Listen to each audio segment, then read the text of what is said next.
round two. He's going to go for the knock, goes for the roll now, and he's spotted Serviel. Looks for the clip, but he's not going to be able to get it. Jumps out instead, but goes down. Forward, trying to get a better position using his motion's advantage. Drives straight in. Out instead, but goes down. Now it's just Mortal alive. Poor Soul in a 1v1, but he cannot do it.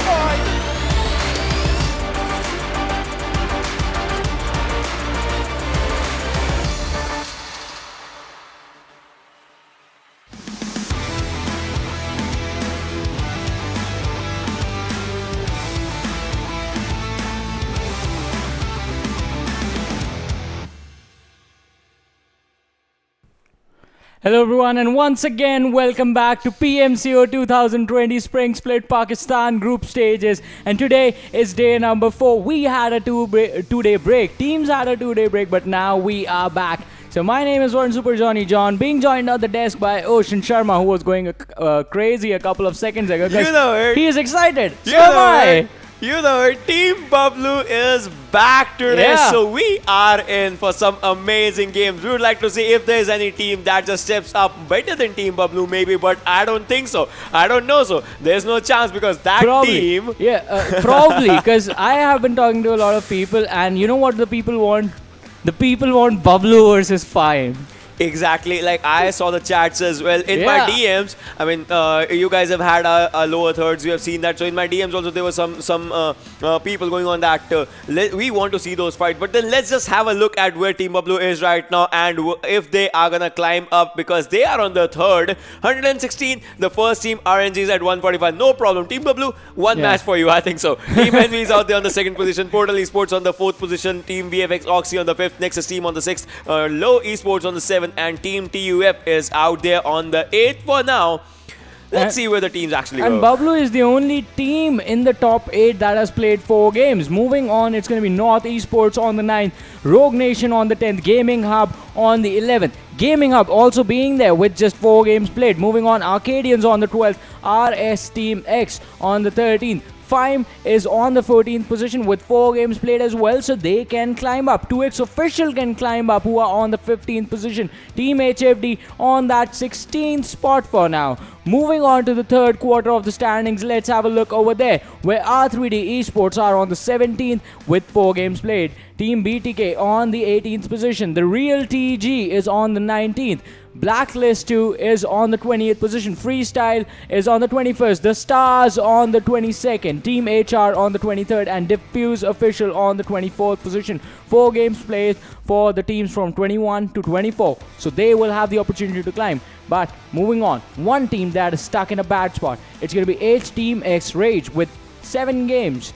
25th position. So they are running out of time. They are running out of games now. FTF Esports, 26th position. Team H2E, 27th. KPK Gaming, 28th. FalaQ is going to be on the 29th. 247 Gaming on the 38th spot for now. And F2D Esports, 31st. Team Aqua is going to be dead last on the 32nd. I mean, this is the danger zone, the red zone as we like to call it, the red zone with the blue circle, and you don't have the heals. That is what the final teams are. But they are there because of the points. The teams that have enough points, they are on the top. The teams that don't have, they are on the bottom. And these are the points distribution. As you guys know, the first position gives you 20, the second gives you 14, then 10, 8, 7, 6, 5, 4, 3, 2 till 11 to 16. It's 1 points each. And after that, we have 1 kill, 1 point. The thing that actually makes a lot of difference when you talk about the gameplays, the strategies, and obviously we have a team as well that takes an incredible amount of stuff. That is 20 kills, 18 kills, and all those. And talking about the games, we will be having Erangel, Vikendi, Miramar, Erangel. So previously, if you guys remember, when Team Bablu played, Miramar was the only match in which they lacked their gameplay. Yeah. Other than that, I mean, Erangel was theirs, Vikendi might be theirs, we'll have to see. Yeah, and Miramar, they lagged the situation because I think they got a little bit overconfident, dove into 3 teams fighting together, and with a car that too, they made so much noise coming in. So getting out of there would have just been a miracle for them.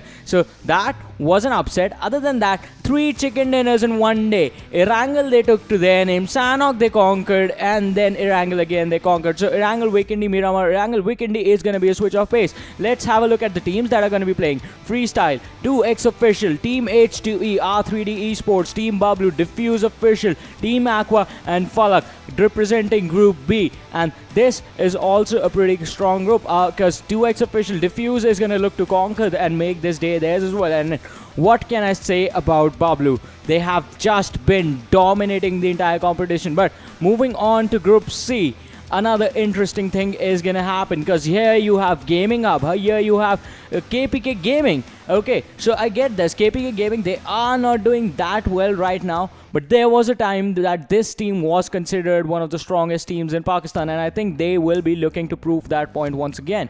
And FIME, one of the teams that have been performing really well, and as we said earlier, it is the people's demand. That is what they want right now. FIME going up against Bablu, and I think in one of the 4 matches we will definitely get to see that. I mean, we are less than 30 seconds away from the game to start, and if we go by the chat, I mean, obviously you guys will be chanting either FIME or Bablu, or FIME versus Bablu, or Bablu versus FIME, depending on what name do you want first. Or any other team you guys want to cheer for. KPK Gaming, Gaming Hub, just R3D Esports. Go for it. Just go for it. Spread positivity. Spread that, you know, the sense of good game. And ladies and gentlemen, we will be in the first game out there. As you can see, from Query to Severny, good areas are going to be on your way. You can go to Pochinki, School, Rozok, Georgiapol, 3 areas of Georgiapol. Yasna, you want to glide, you can glide to that. That's going to be just less than, 1300 meters from the flight path. Shalba is going to be a good area. Severny is going to be out there. If you want to, you can head up to Zaki as well. But then Primos, and I would want to see which team goes to military base and what is going to happen as players have started.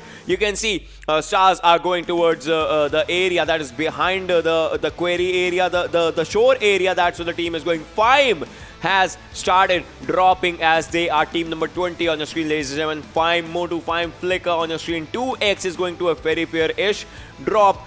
Let's see where the teams actually head up and where the circle begins from. Yeah, exactly. Let's see where these teams are gonna go, because as we see, FIME is heading towards that bridge area near that military bridge, and they will probably look to rotate towards the military base. On the other side, teams that land toward Nova, teams that want Milta, teams that want Lipovka, Kamishki, for them it is gonna be a bit of trouble, but nothing can be said before we actually see the circle form up and see where the zone is going to be, because the play zone is going to decide if the teams in the military base are going to be safe or not. And in a couple of seconds, that is exactly what's going to happen, since now where the plane's trajectory was, that area has been vacated, and it's a northern circle over Severny, over the shooting range. And so Rozok, School, they are going to be pretty much safe areas. Ruins is going to be safe. Georgiapol Containers, Georgiapol City is going to be safe.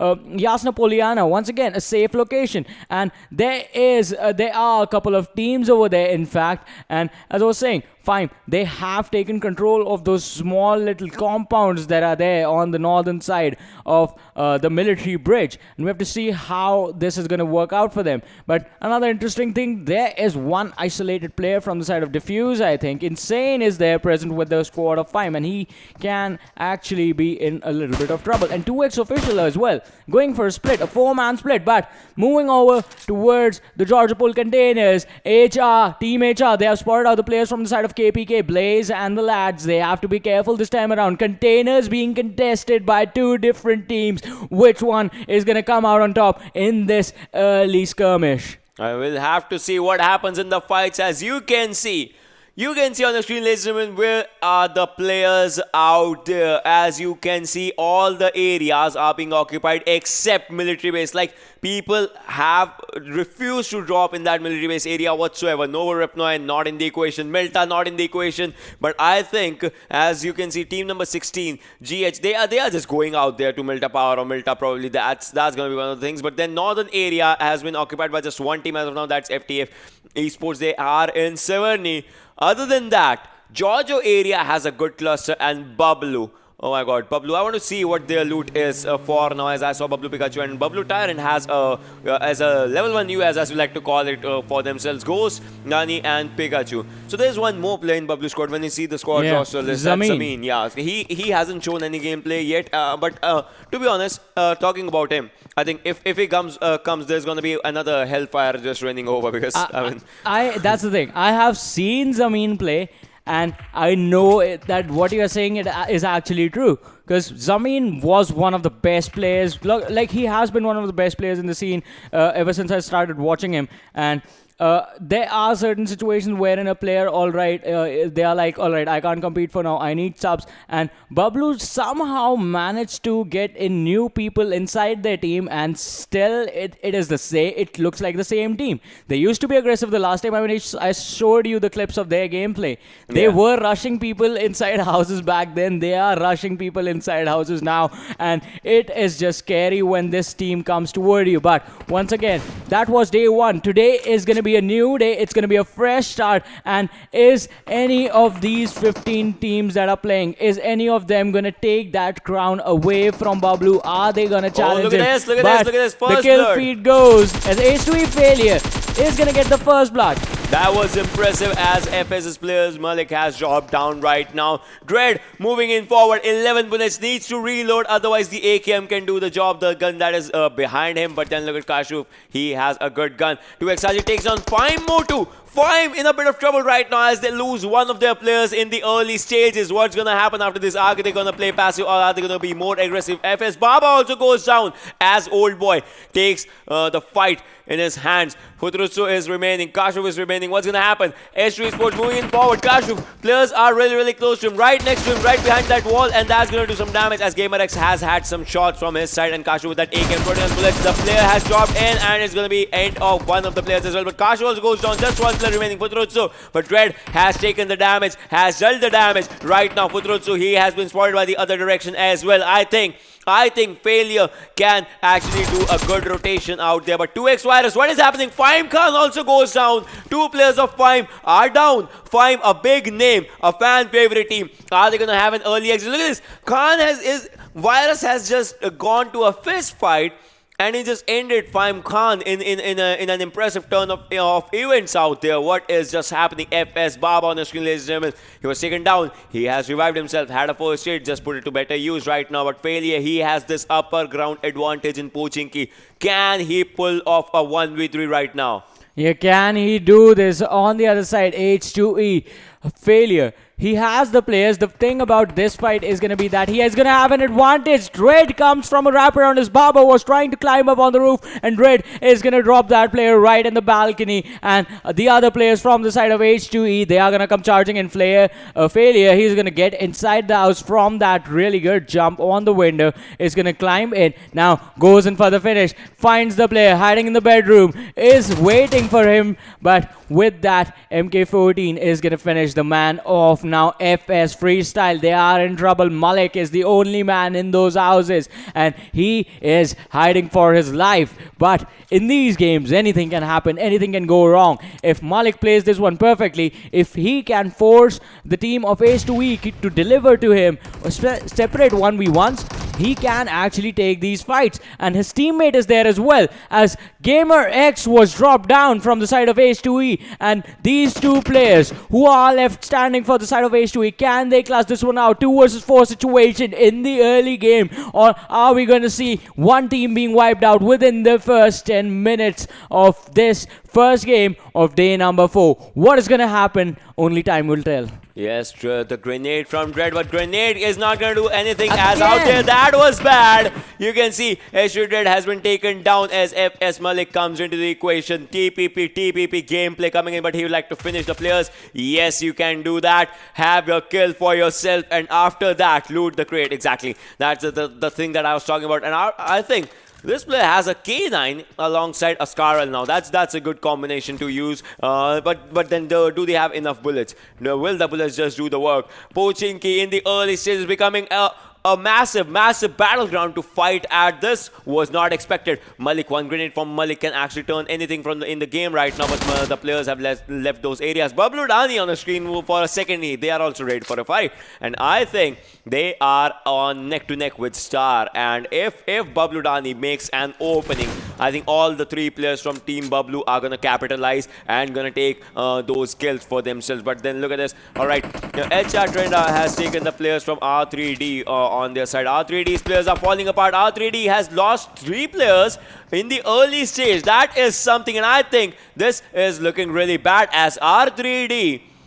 Oh my god, 3 kills coming on HR's gameplay, and R3D just lost 3 players in a hint of second. That was something, but look at this. H2E, players are moving in forward, and 1 HP for Malik, just surviving by 1 magic pixel of HP out there. Can they survive for any longer, or will they be contested as Futurutsu is trying to give the adequate cover if they can? Malik with just 1 HP right now using bandages has a proper TPP advantage, but can they or can they not survive this fight? Because between these 2 players, there's an open road. There is an open road, so Malik can't go in the other way, but he's going to be caught out by failure. Malik is going to be taken down, and Malik is going to be finished, and that is just going to leave the last player from the side of Freestylers, Futurutsu, to run for his life. He can't fight this one anymore. 2 versus 4 was still winnable, and the way these 2 sustained this fight for so long, it was commendable, but that is going to be all they can do, as Freestyle is going to be the first team that is kicked out by H2E, who actually managed to get 3 kills for themselves.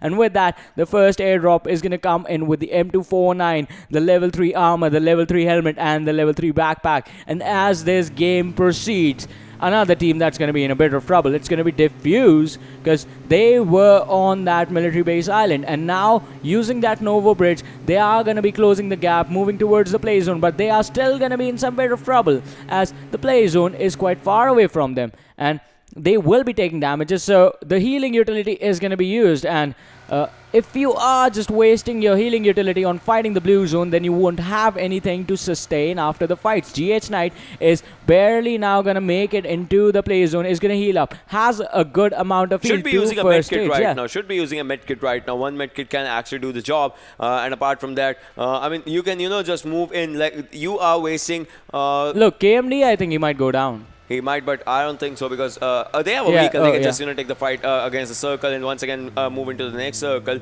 DFUZe insane on your screen, ladies and gentlemen. Once again, players are there are two, three kinds of fights. Fights against the players, fights against the circle, fights against the red circle, fights against sometimes if your own teammate pops up a grenade in front of you. So those things happen out there. But look at this, KPK versus Aqua. This is happening at one area as well. As you can see on your kill feed, the KPK and Aqua, those names were dancing around. So that means the players are just playing their end of gameplay in the Georgia Bowl area. As Eraser was out there, Viper needs a revive, but then so does one player from Aqua as well. Viper is being shot at and he will be taken down as Aqua is taking the good fights. And KPK Eraser, what is he doing? He is being shot at and he's just sitting out there with a scope in. Why? He's not even moving, and he had one shot on himself, but then all the other players of Aqua also just changed their location for some reason. I think they want a safer area as there's a second circle right now, but then they need to move inside the zone as well, as the zone has shifted.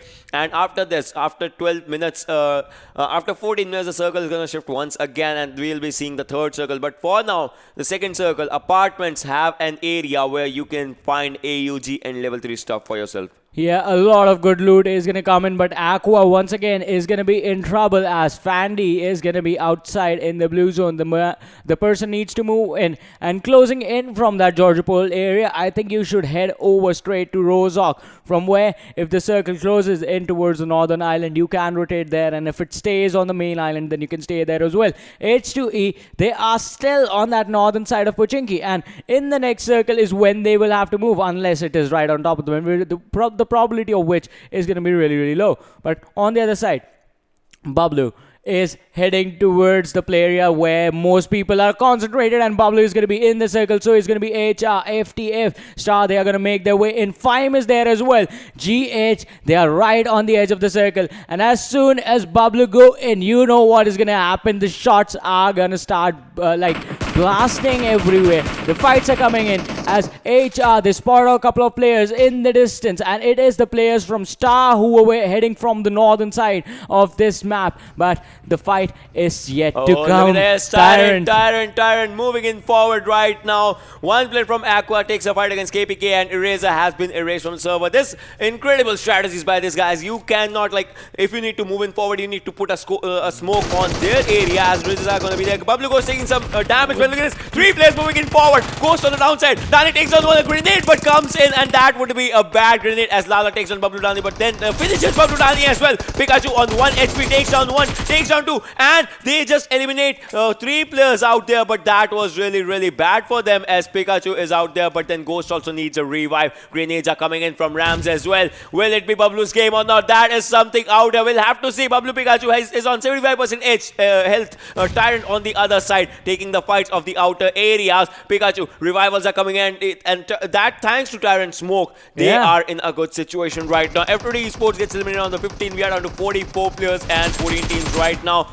And alright, this was the level of scariness that Bablu had on them. They just blasted a car so that they cannot come on that area. The level. They locked themselves in there. Yeah, they locked themselves in there because they were scared of a team that was jumping on them. And here is the thing. Bablu, the entire squad, Tyrant was left behind. They charged in 3 versus 4. Pikachu cooking up that nade. If this lands, this is going to be the brutalest kill in this game. But talking about being brutal, R3D Anubis, the only man for his squad. Wait, what just happened? He's going to get the kill for free. The kill being handed over. GH, 1 member down, and the car is in front of the door, so that is going to be locked down. Now they can just throw in a nade and finish him off. But once again, Anubis, are you going to survive this one? They charge, and once again, Adil is in there, and Adil is going to make sure that R3D Esports are not going to go anywhere any further. Pikachu, he's trying to climb the door. Ghost, he is going to follow soon. FTF Esports, you need to be careful. You are going to be in trouble now as the nades are coming in from the distance. Pikachu, he's going to throw a smoke in the back to protect himself from any crossfires, any third parties that come in and catch him off guard. Pikachu, he's trying to take this fight. Tyrant joins as well.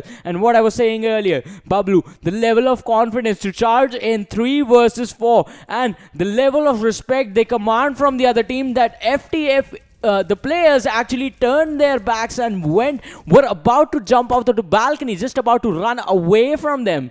And that is how Bablu caught them off guard. They just ran in towards the first floor, did not care about anything. Oh man, this team is just scary.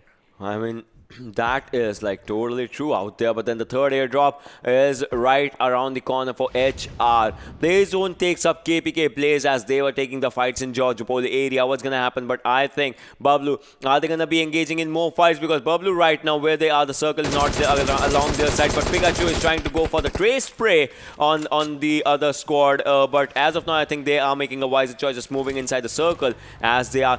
Look at this. Did you just see one thing what Pikachu did? He had a DP in his hand, he has a barrel in the other hand. He first reloads his DP, then switches to barrel and drives the car, because a driver needs to have the best vehicle that he can keep, best gun that he can keep while driving the vehicle. So that is the presence of mind with which this squad actually plays, and that's one thing that is actually enjoyable to see. Now Tyrant is the driver for the team, and we'll see, because they are in the zone right now. They are inside the circle. The fourth circle, they know that rotation inside the circle is going to be a crucial one, and that's what they are taking. Removing those 4 kills, like they had to take 2 kills fight, but right now you can see drop shot comes in as Pikachu takes 1 person down, but then Ghost has been taken down as well, but sparing no time, he just finishes them. A low toss smoke comes in. A really good scenario by him, but Pikachu has spotted a person on his longer right side as there is FalaQ out there, but FalaQ, I don't think so they're going to go for a third party, but Pikachu, if he spots them, that's going to be something. The smokes are coming in. Look at this. Star really close to defuse Hani on your screen. Defuse Hani just diffuses from the other side, goes to the other side. Star monster has been taken on by FTF Rams, and FTM Rams still trying to spot the players where they can, and FalaQ on your screen and Wizard, they were so close to defuse. But look at this, Bablu is taking a fight in the open fight for the team, and yet they are going for it. That is just incredibly amazing by this team. They are waiting for the players to stop out there, and Aliana has been spotted, but then so is Ghost. As Ghost goes down in the fight, Bablu goes taken down by 2x Sergeant. Is this gonna be the end of Bablu, as they are being contested by 4 different directions? Yet 2 players ready for fight. Diffuse Ronnie has been taken down as HR Snaker goes for the fight. 247 Gaming takes down KBK, and that will be the end of KBK Gaming as the fights are happening. 36 players alive, 12 teams surviving. Which team is gonna come up at on top? That is my question, as Tyrant is being spotted out. Sergeant is taking the fight. Bablu Pikachu takes down the player. Bablu also goes down. Pikachu needs a revive. Tyrant is the lone survivor, and if that car blast happens, that is going to deal the damage to Tyrant as he is down to 50 HP. What's going to happen is a question, because one final player from Bablu, and there is a squad of Aqua as well that is going to rush in through the ridge area. Which player is going to be the game changer out here? Which player is going to be the one that makes Bablu exit this server right now in this stage? What's going to happen? He is moving in. He's going in. Can he go for a smoke right now? A smoke will be needed. Does he have one? Is he going for a revive? That's my question. Gaming Up gets eliminated on the 12th. A big name as well gets eliminated out there. And I think a revive can come in. But Alian, his level, his flank is incredible out there. Team H3 gets eliminated as well. 10 teams surviving. 30 players alive. Can a team pull off a miracle out here? That's my question. Yeah, the miracle is definitely going to be required. And what Bablu just did, that could have either been the best play of this tournament or the worst. And I think it has turned out for the worst. But in a moment, they get up as Pikachu is going to be revived. And as soon as he gets up, he is going to start raining hell on the players of 2X, who were the reason that Ghost from the side of Bablu, he is not going to be part of this tournament. Pikachu, he has been revived. The health is there, 75%, 2 versus 4 situation. And the players from the side of 2X, they are spread out. HTeamXRange, once again, another veteran team. So this is gonna be experience versus experience. Bablu versus HTeamXRange, a fight that I have seen number of times now, and this is gonna be interesting. On the other side, Fime is gonna go in, and FalaQ is gonna be the team that are in their crosses. And Speculate is gonna be taken out. But can it be stolen? I don't think so. Was it stolen? Yes, it has been stolen. That is just gonna make Fime more angry out there. But look at this, HR Adnan just going for FTF. Esports gets eliminated on 98 team remaining, ladies and gentlemen. 22 players surviving. Bablu still in the fight, and Diffuse Sahir was out there, but they will be shot at from the other direction. They know that there's a player, or there's a team 247 right in front of them. They have spotted them, but are they going to take the shots? Yes, they're going to take the shot. Diffuse Insane actually goes down. Bablu Pikachu goes down as 2X Alien takes the fight as well. It's just one player. Tyrant Alien has gone down as well. Tyrant is taking all the fights from all the directions. What's gonna happen? What is gonna change the game for Team Bablu right now? Tyrant is taking fights on the other side. Drops one player. DFUZeOfficial gets eliminated out there. But out here, if I'm not wrong, 247 Najib. Yes, he goes down, and look at Bablu Tyrant. He has been spotted. 1 HP. 1 HP for Tyrant. Bablu gets eliminated on the 7th position. That just happened out here with 5 kills. Where is it gonna place this team? Will there be a comeback from this team? Coming back to the game right now. 2X Sergeant on screen, ladies and gentlemen, going through the open. Was spotted, was shot at, but right now just makes it to safety. Barely makes it to safety. Needs to make it in the zone as well. Aqua's players, they are trying to spot the players from Fime. Fime, once again, a team in danger right now. Sneak on low HP. Flicker inside the water. 2X Virus goes down. 247 Gaming. He is on a domination as with a grenade. He just goes on. Fime Flicker has been taken on. Fime Sneak is the last man surviving from Team Fime.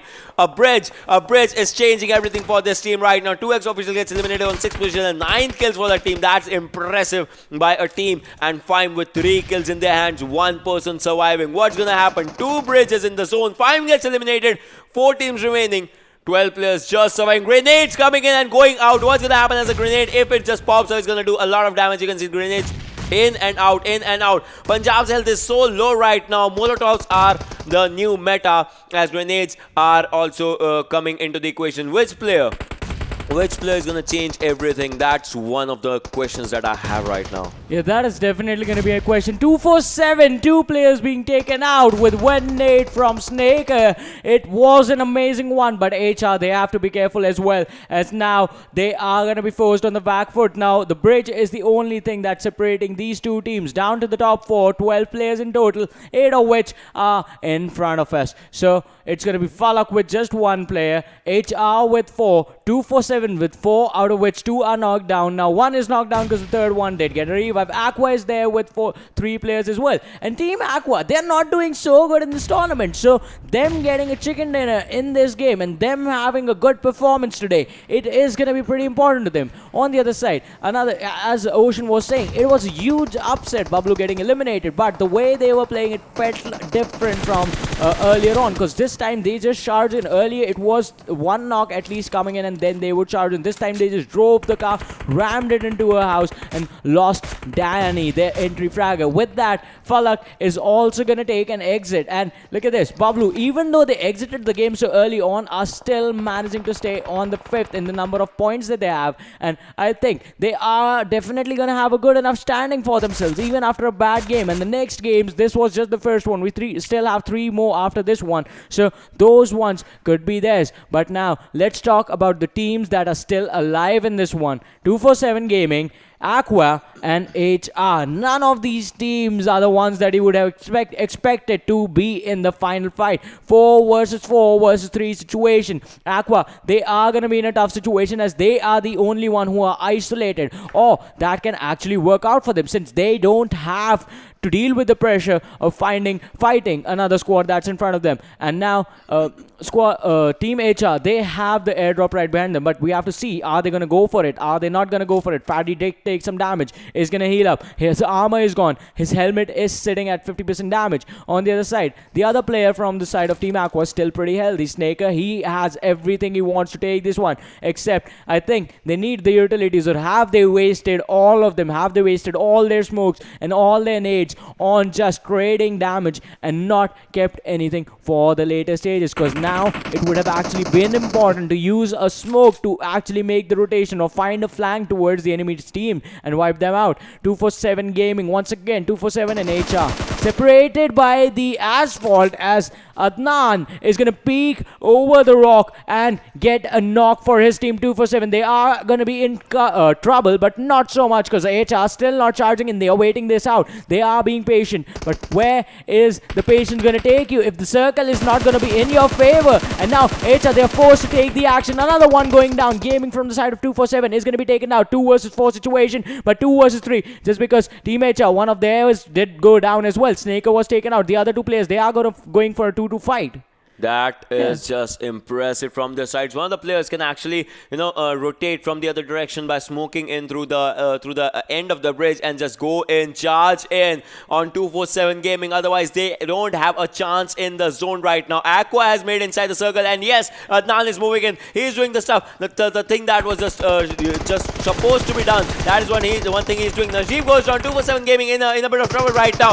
Gaming, as you can see, players are moving in towards him. He's on 1 HP. Not anymore. Adnan with that Rosa is doing damage. The damage that was supposed to be done. Switches to Scarlet, takes on 1, takes on 2, and that is going to be the end. The end of 2-for-7 Gaming on your screen. Ladies and gentlemen, 10 kills for themselves, but now it's a final fight as HR is taking the fight. They have taken down Aqua's 1 player. They are destined to finish him. Right now, Snaker with that mini 14. What's he going to do? What's he going to take? As HR is also going down. It's down to 1 player. 1 final player. 1 versus grenade comes in and it just ends everything as Team Aqua's $1 million grenade just changes each and everything for the team.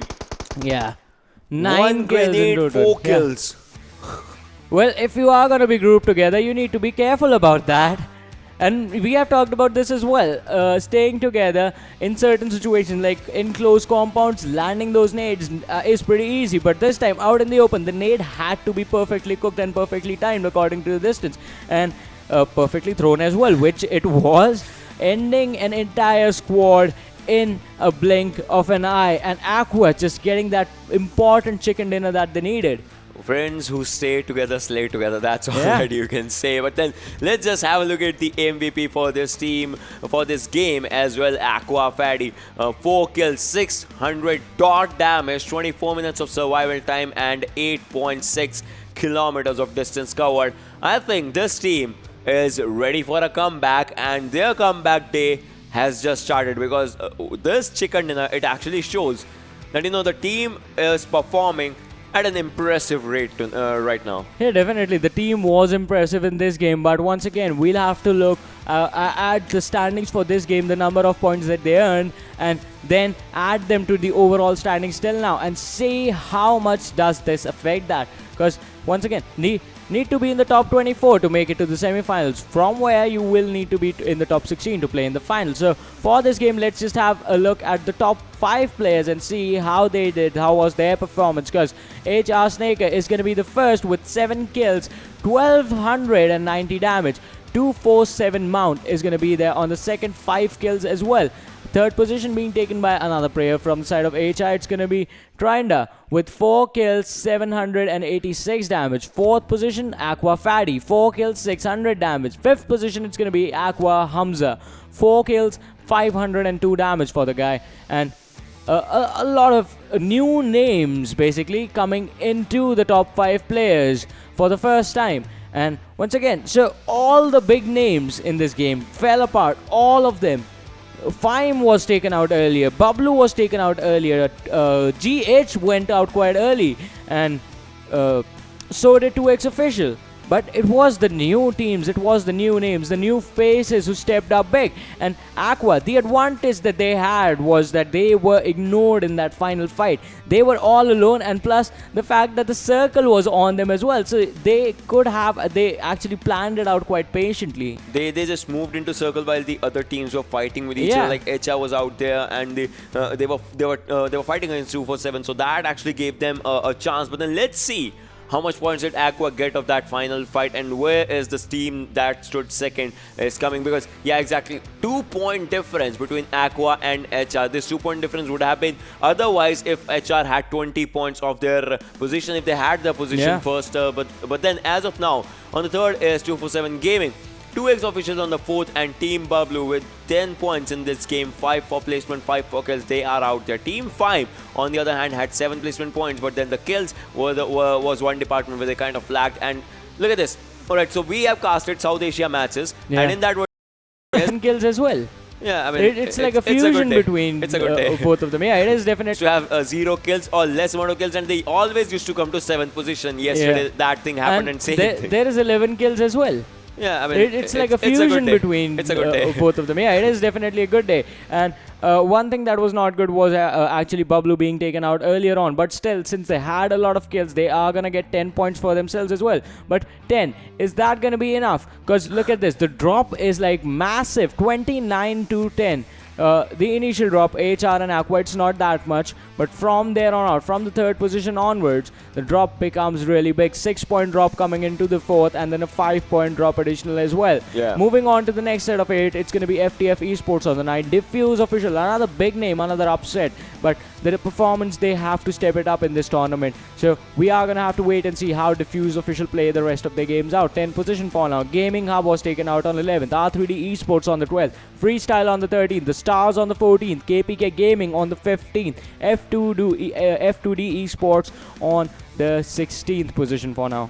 I mean, as of now, these were the positions out there. But then, all right, so Fime and Bablu, they kind of dropped a little in this one. Yeah. But then one thing is that there are still 3 games remaining. Like, we may be in for a treat, like back-to-back 3 chicken dinners once again. Oh, yeah. It might happen, but as of now, Aqua did an impressive work. I would want to see like where the overall standings take them, where it takes them in the overall standings, and at the end of the day, if they keep on up with the consistent work, where does it land them? Because they were at a downward mark when the day started, and in the overall standings, but then they actually went up. So let's just have a look at the overall standings, as which team has had its plus and which team had their minuses, because as of now, all right, in the first 8, is there no change?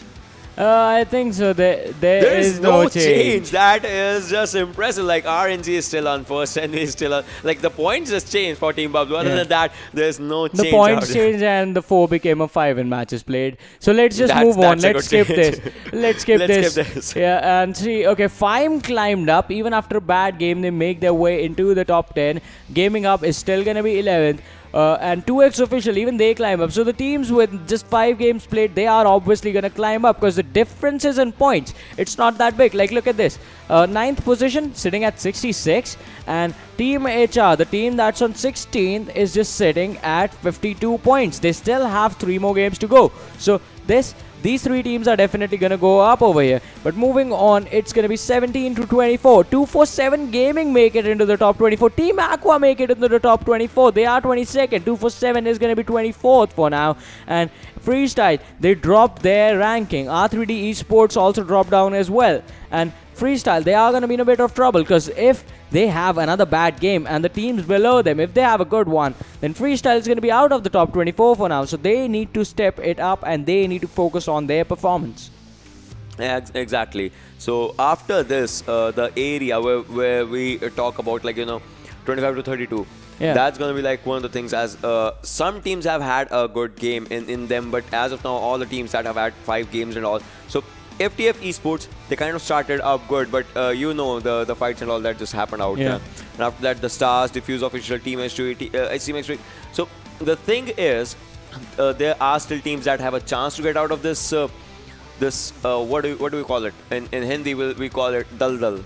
They have to get out of this area because Quicksand. Exactly. So they have to get out of this area, and if they fail, then as the matches proceed, they are going to be pushed away further from top 24 ranking. So that is just going to change a lot of things. For some teams, it's going to be a plus point, as the teams will be, because if a team just goes up, they are pushing other teams down. And the teams that are pushed down are going to be in a bad situation eventually. Like Aqua is starting to jump right now. Yeah. So Aqua is definitely pushing up, but as we were talking about this, you need to push up with consistency.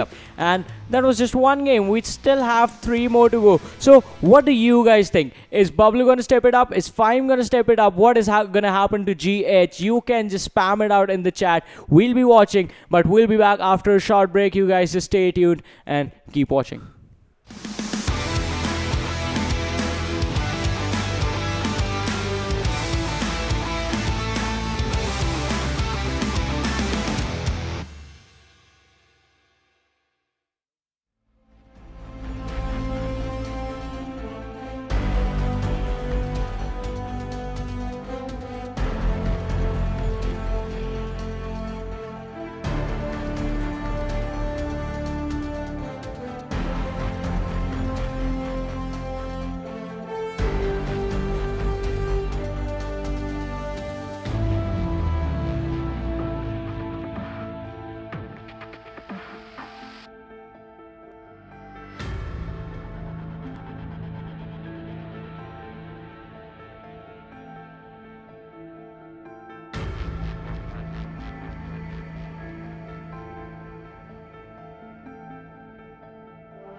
Hello everyone, and once again welcome back to PMCO 2020 Spring Split Pakistan Group Stages. My name is Varun Super Johnny John, being joined on the desk by Ocean Sharma, and we are just done with the first game that was played on Erangel. Moving on, the next is going to be Vikendi, and we call Vikendi the map of surprises, but Erangel turned out to be the map of surprises. Bablu got eliminated, Fime got eliminated, and Aqua, a team that was not doing so great, ended up getting 9 kills for themselves and the chicken dinner as well. And that too, playing with just 3 people in the squad. And ended up with a bang, like a grenade just to end it all. So that was like one thing. But then, alright, so each and every one of you, our lovely viewers, has expectations from their favorite teams or the teams that they want to see rise up to, the next levels. So if anything, I mean, obviously, even after Bablu died or Fime died, people will still be saying, oh no, it doesn't matter. One game can be bad, but then teams will come back stronger.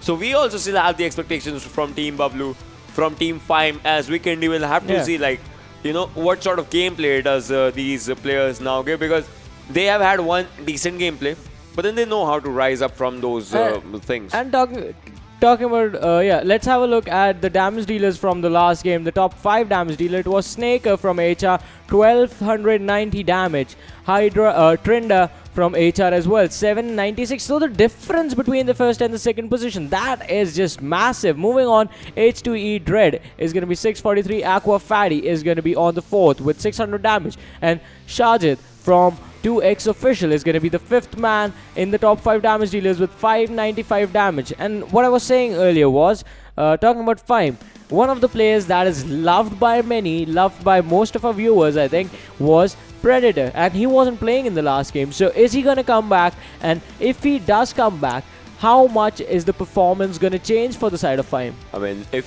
he arrives back, that was such a DJ thing. If he arrives back, this is gonna be like one of the things that I would like to see, that how he shapes his team, because we have seen Fime do wonders out there, and we would like to see that happening. Meanwhile, talking about the teams like 247 Gaming, they had a good run. Gaming Hub got eliminated in the previous game as well. So I would like to see those teams also, just stepping up to the chart and either, continuing the good games that they have been giving us, or giving even the better or the bestest games that they are capable of. Because, like we say, each and every team, what they play, they push them towards their limits, and once they reach those limits, their limits actually increase even further. It's kind of a vision that each and every team has for themselves. And after this, because we have seen India Finals PMCO this time, we have seen South Asia Finals PMCO. Some incredible gameplay, some incredible 1v4s, incredible stuff has happened yesterday when we were talking and we were casting those matches. But now, for some teams out here in Pakistan region, wildcard regions, the regions that are happening right now, it's still just a start for some teams as well. Some teams want to make it to the big leagues, and I would want to see these names, the teams that I'm casting, the players that we are seeing in action, that once we see them on the pro league stage, world league stage, and we'll be just sitting out there on our screens, and we'll be saying, we know this guy from the start, we have seen what these people are capable of. So and I mean, I would love to see that. I would also love to see that, and add to the fact that the way these teams have been playing, expectations are that they can actually put up an amazing performance in the World League against teams against big names like Entity Gaming, against big names like Tempo Storm, against names like XQF, names you have heard, names you have watched for a while, names you see on YouTube, people you learn the game from. That's totally true. And I mean, just spread positivity, because the competition at the end has the best stuff, that is that you get to learn something.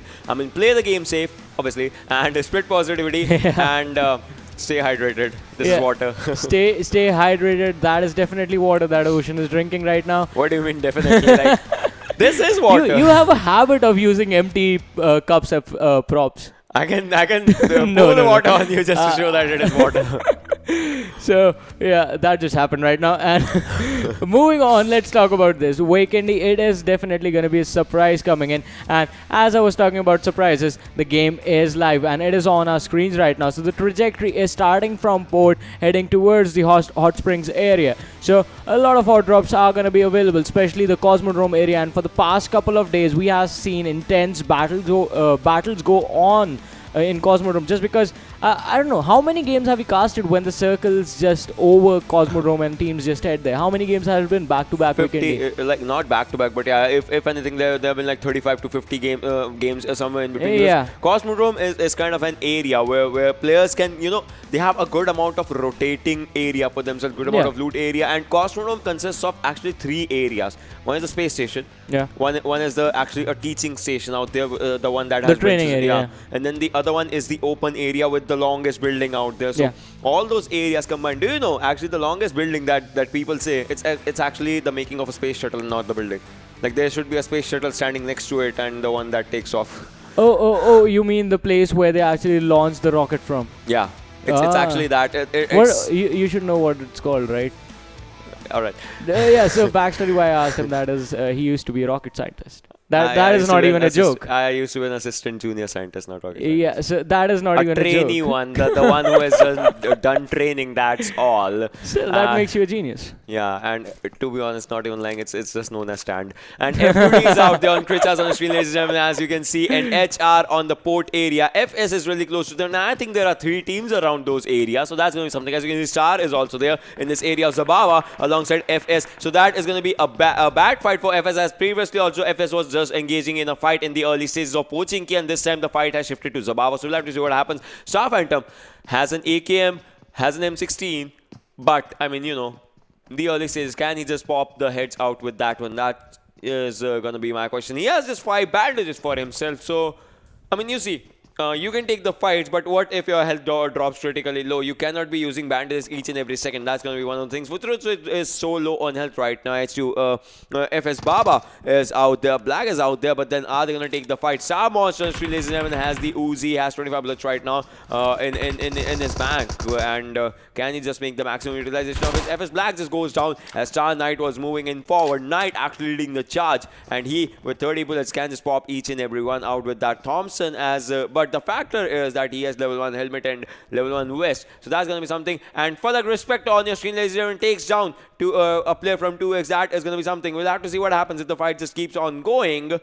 But the major thing is FS Black, he cannot get revived because he is on the other direction. That is just going to be unfortunate for the guy and unfortunate for squad FS Freestyle as well, as Black has gone down. He has been knocked out in a really bad position. His teammates are quite far away. Star, they are just going to get a free early game kill. But one interesting thing, you should actually go for the finish off, because even you know that his teammates are not going to come in. He is knocked down in a really bad position. He's out in the open, quite exposed. There are roads, and even if you hide any smart player, any player, I think above Diamond is going to realize that that is just a bait, and this is a professional match. So you just need to finish him off and move on, because the next fight is going to be pretty important for you guys as well. And as we say, wasting time in the early game stages, that can actually hamper your performance in the later stages. But this time, Star and FS Freestyle, they are in the northern part of this island, so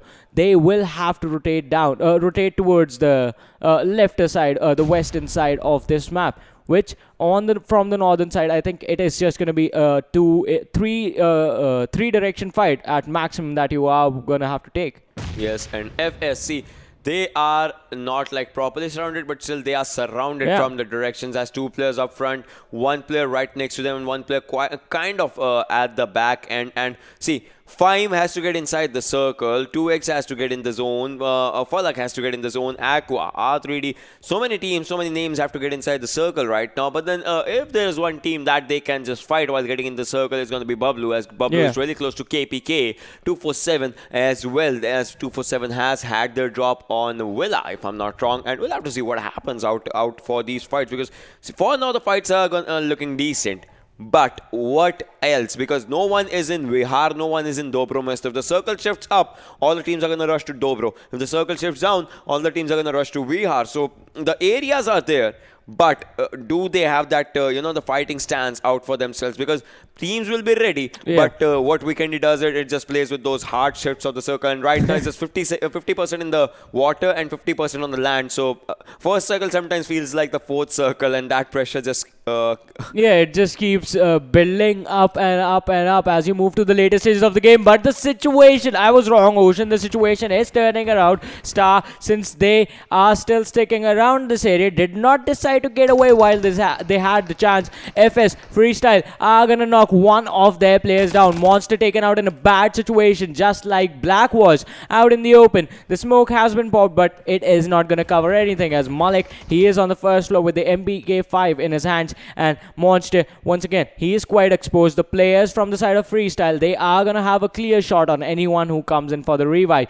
And Monster, he is just hiding behind the tree, because unlike the players from Star, FS, they are gonna go for the finish, as we saw Malik fires those shots. And as Monster is gonna come out, Futuretsu is just gonna go for the finish straight away. He's not gonna wait for anything. He's not gonna take his chances. And the kill is gonna be an easy one. One player traded out from both these squads. And look at this, HR Snaker, he is snaking his way in towards those compounds, but that can actually be a bad decision, as he only has one more teammate for the backup. I think Snaker, he's just gonna stick around the periphery, around the outskirts of the city, and just wait and play for information. Basically, he's just gonna try and spot out the players from the enemy team and see if he can see them rotating, if he can see them coming out, and relay that information to his team, who are gonna come in later on and go for the finishes on anyone who survives this duel.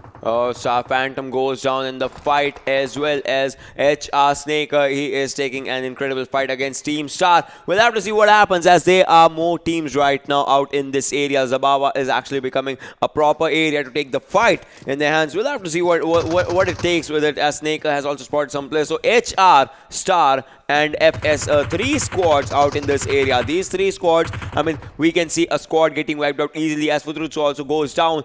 Some smokes being popped up on the road area, just so that, the teams can have their rotation, can have their movements, because the movement, as soon as they go for the movement, that is how soon they can go for the kills. As you can see, Snake has moved. He's moving in forward. He has to spot the players, and once he spots the players, I think he can just take the players down. Right now, he's just moving in. He is trying to go to the stairs area, because that is going to be the area where the players are going to be. The players, look at this, Malik has landed downside right now. That is a really good strategy by this guy, because if he had stayed there, he would have been spotted. But still, Malik cannot just move in the open, because the players are right at the top of him. Once they actually spot him, they're going to take him down. Malik, he has to take the DVP. He has to stay out there. He has spotted the players. He has spotted the players. He has spotted the players, but does not give enough shots right now. I mean, he shot at the players, but they were not at that particular area. But look at that, Nan takes down Malik, and this just leaves Baba. Takes down Baba. I spoke too soon, but it's just one player remaining for himself, for his team right now.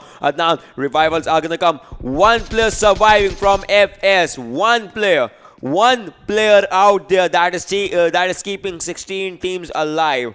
If this player goes down, the counter is going to come to 15, and he does not have any helmet right now. He does not have any much healings. I mean, he can go for healings with those two bandages. His vest is almost broken. How long can he keep this fight going? How long can he just keep the fight, the fighting spirit for themselves, for the team right now, as HR wants to move in forward. HR wants to end the team FS right now. One guy surviving. Can he clutch a 1v3, 1v4 without any healings, without any more boosters, without any health, as he has less health, and a grenade comes in. Grenade actually pops out. He throws a smoke of his own just to distract the teams. The Molotov was a bit short, but one guy out here. He gets a helmet from the outside as Snaker moves in. Adnan is on the other side of the building. Snaker does a Molotov, but they still are not spotting the player right now. They spot the player. They know the location. They know the exact thing. He was about to get his feet in the Molotov right now, but still saves the day for him. He is just barely surviving. Wants to go out. Goes out to the other house. I think they know that the player has dropped out, and yes, they know it. They saw him. Yeah, they saw him, but as of now, he is still safe. Now they are good with the location. They know where the location of this player is, but he is moving. Now the movement is in the open. Now there are no covers. There are the covers of rocks only, and he actually barely makes it to the cover. 24 health taken down. He is down to 30 HP right right now. Can he take the fight? Can he take the fight? Yes, he's taking the fight. But will that be enough, as he has 2 squads on either side? And Snaker takes this one. Freestyle gets eliminated. But 247, Moth has an AWM for himself in the bank. Yeah, AWM with the 4x, that's definitely going to be a good thing on any map, because AWM, it's not a gun, it's a responsibility. And did they take it? Why is Gaming coming now over here? I think he's just coming to pick up the stuff his teammate left behind. But talking about things that are being left behind, FalaQ, they are going to be in trouble as KPK Gaming, they have control of the compounds. FalaQ, Figlet, he is going to heal up, but the player is in the same compound. Where is he? Is he sitting on the first floor? He has been cornered. Clone cooking up that nade. If that one hits, Viper is going to be in trouble. The player's charging and Figlet knocked down again, but Viper is going to be taken out as Respect with the G36C is going to go finish his job. And now FTF on the other hand, they are going to be in trouble. KPK Gaming lost 1 player already. 3 versus 4 situation. Can they come out of this one as well? 3 versus 3 situation. Respect, Figlet and Cyclone. Can they take this fight? Where are the other players from KPK Gaming? Where did they just go? They were not anywhere close to the fight, but I think they are going for a wraparound. I think they are going for the sandwich on this one, and that can actually work out, as one of the players from the side of FalaQ, he was taken out quite far away from his team, Wizard, and he is not going to get a revive. But baiting him out is not going to do anything. You need to go for the finish and start taking the fight with an actual team of 3 players that's in front of you. And as I say that, Blaze is going to finish Wizard with that Uzi in his hands,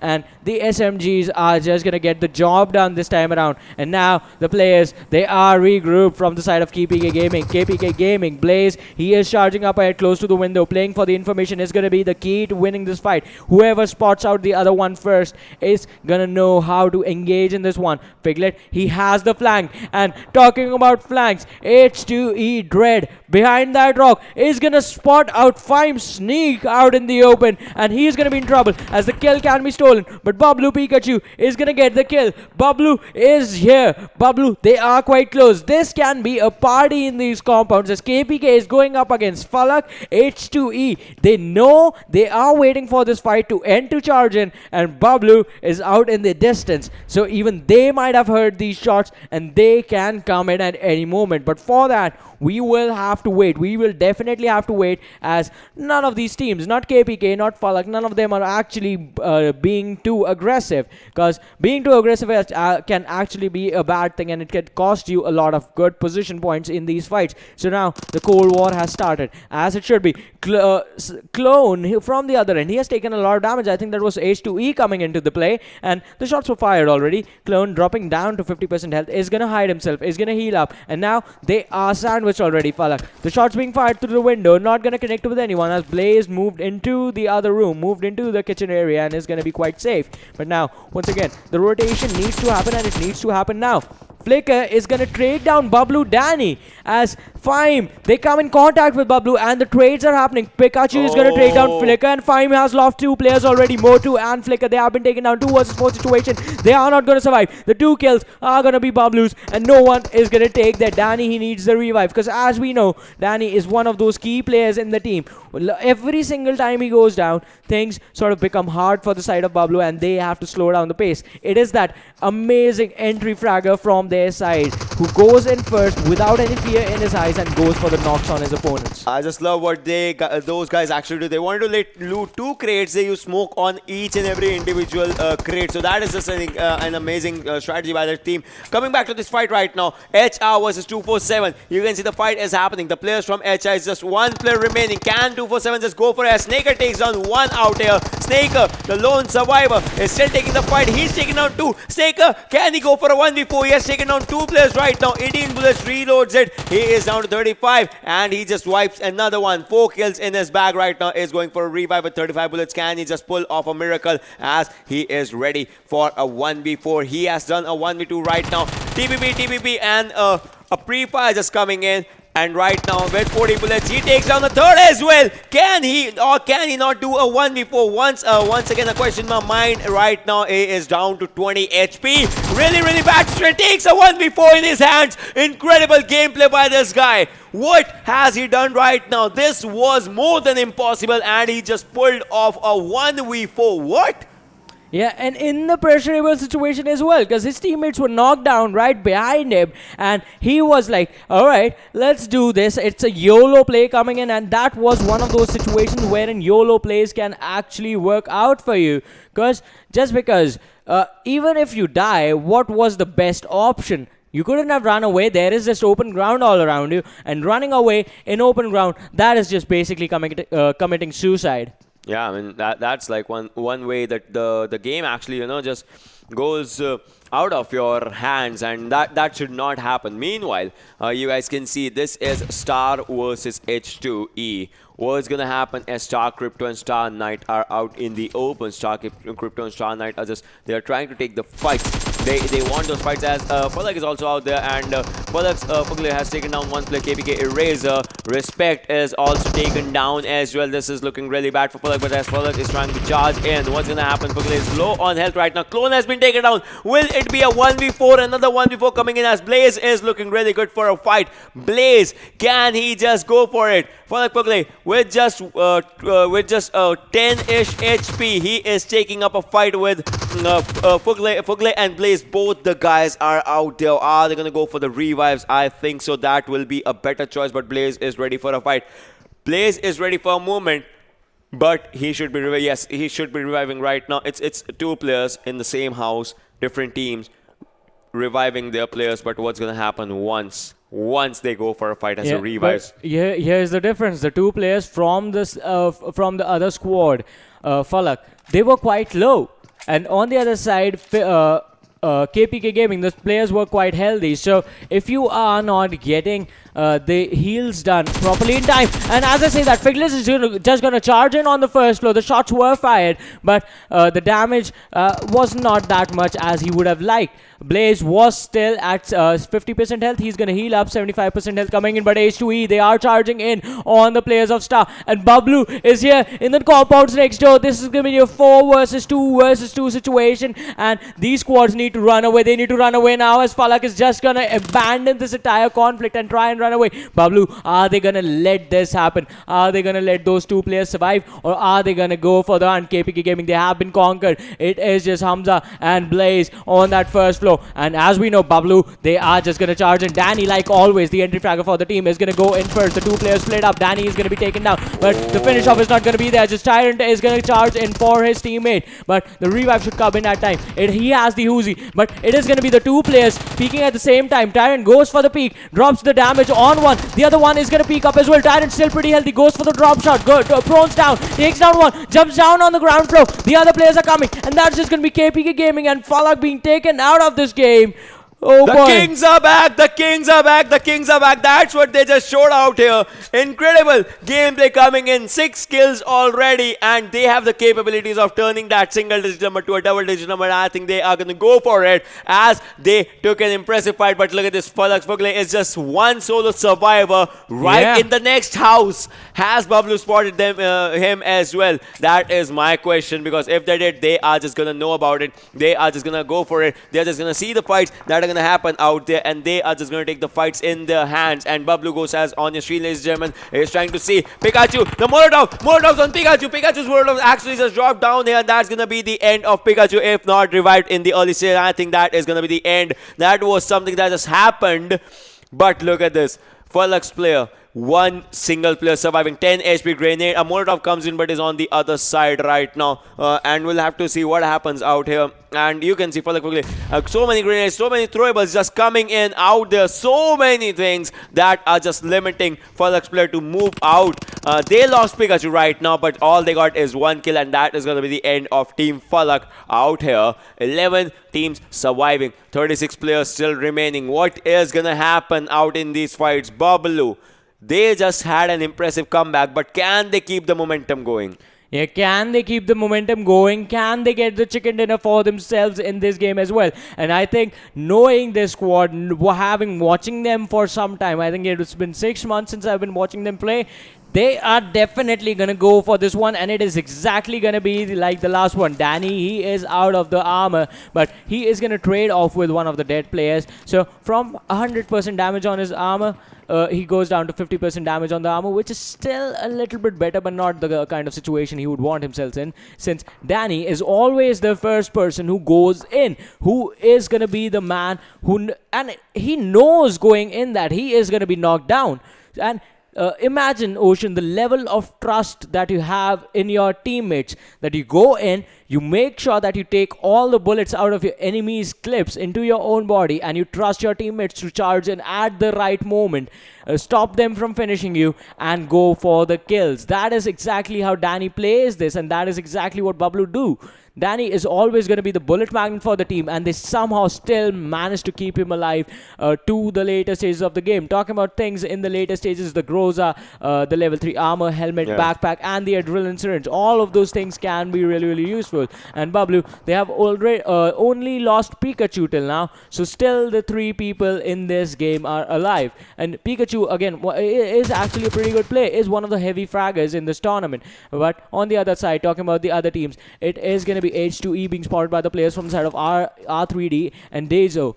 Izo has cornered old boy out in the open. That is such a bad situation to be in. Your car's blown up. You are hiding behind the rock. Your teammates have no way of coming in towards you. Talking about this guy. Alright, Predator is back. He is the only man surviving for the side of Fime. So, Fime, they are in a really bad situation in this game. Still 11 teams remaining. 21-minute mark has been met. 35 people alive. Predator, you need to go full passive, bro. Because otherwise, if you are found out by anyone, you are going to be taken down. And this has to be a slow game for Predator. Look at this. R3D, they are just charging in on the team right now. But can they take the fight against H2E? As you can see, yes, they can. No, they can't.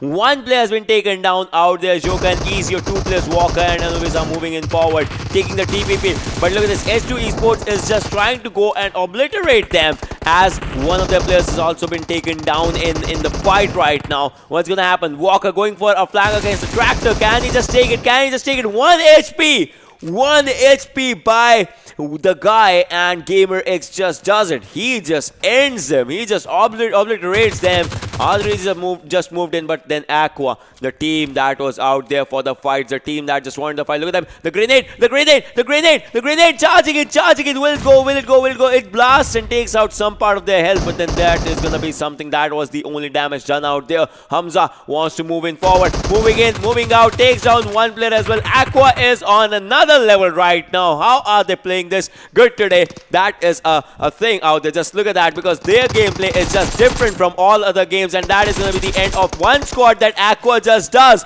How? That was impressive. First game impressive, second game much more impressive.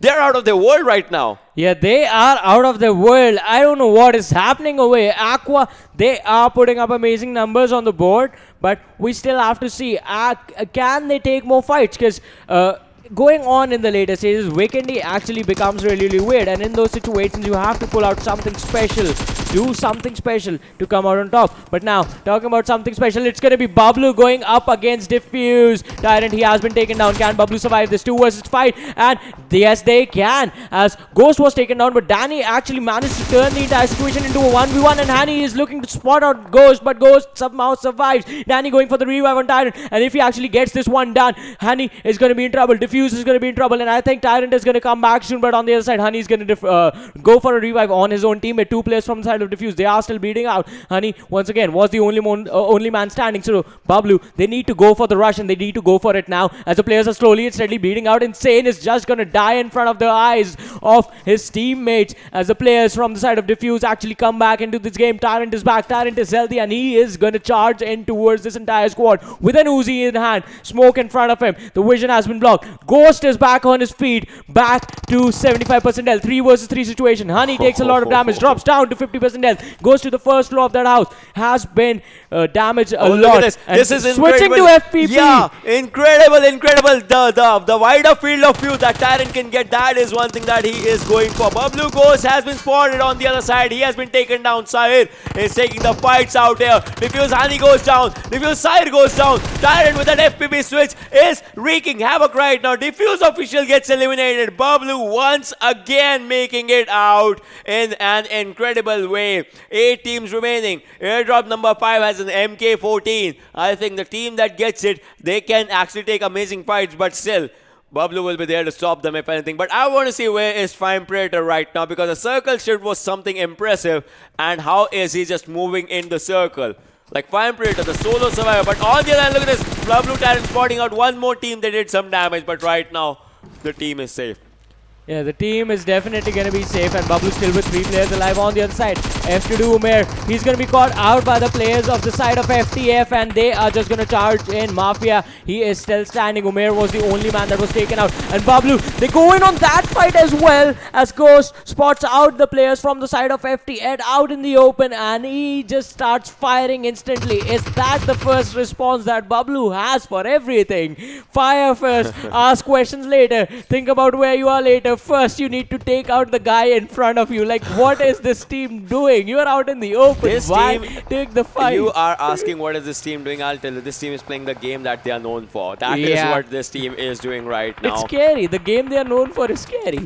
It's what the game actually, you know, provides you. You need to bring out the maximum kills, and that's one thing. Look at this Tyrant has spotted one more player, goes for it. 2x in a bit of trouble right now. 2x, the players can go down, but Bablu has lost 2 players right now. Fine Predator Whitey does a 1v2 on 2 players of Bablu. How is he doing it? But then is he close enough, or what's gonna happen? Grenade comes in, it can take down Danny out here, does some damage out there, but will the revive come in? What's gonna happen? Fine Predator moving in forward, ladies and gentlemen, gets shot from the left hand side. Tyrant versus Fine Predator. What's gonna happen? Tyrant with an Uzi in his hands as the players are going down. 2xOfficial gets eliminated. Revives is coming in, but will it be enough? One more throwable, one more Molotov, one more grenade can change everything. Predator on the right does a smoke, on the left does a smoke, on his behind does a smoke. Now he wants to move in. One more smoke in his hands, is going for a painkiller. Tyrant and Ghost, 2 players. Low toss smoke coming in from Tyrant. Incredible mind presence by these players right now. Even Predator has an Uzi, but uses a G30-62. 2 players moving in, Uzi on his hands, and that is going to be the end of 5 as Bablu Tyrant is on a pure domination, ladies and gentlemen. 3 kills by this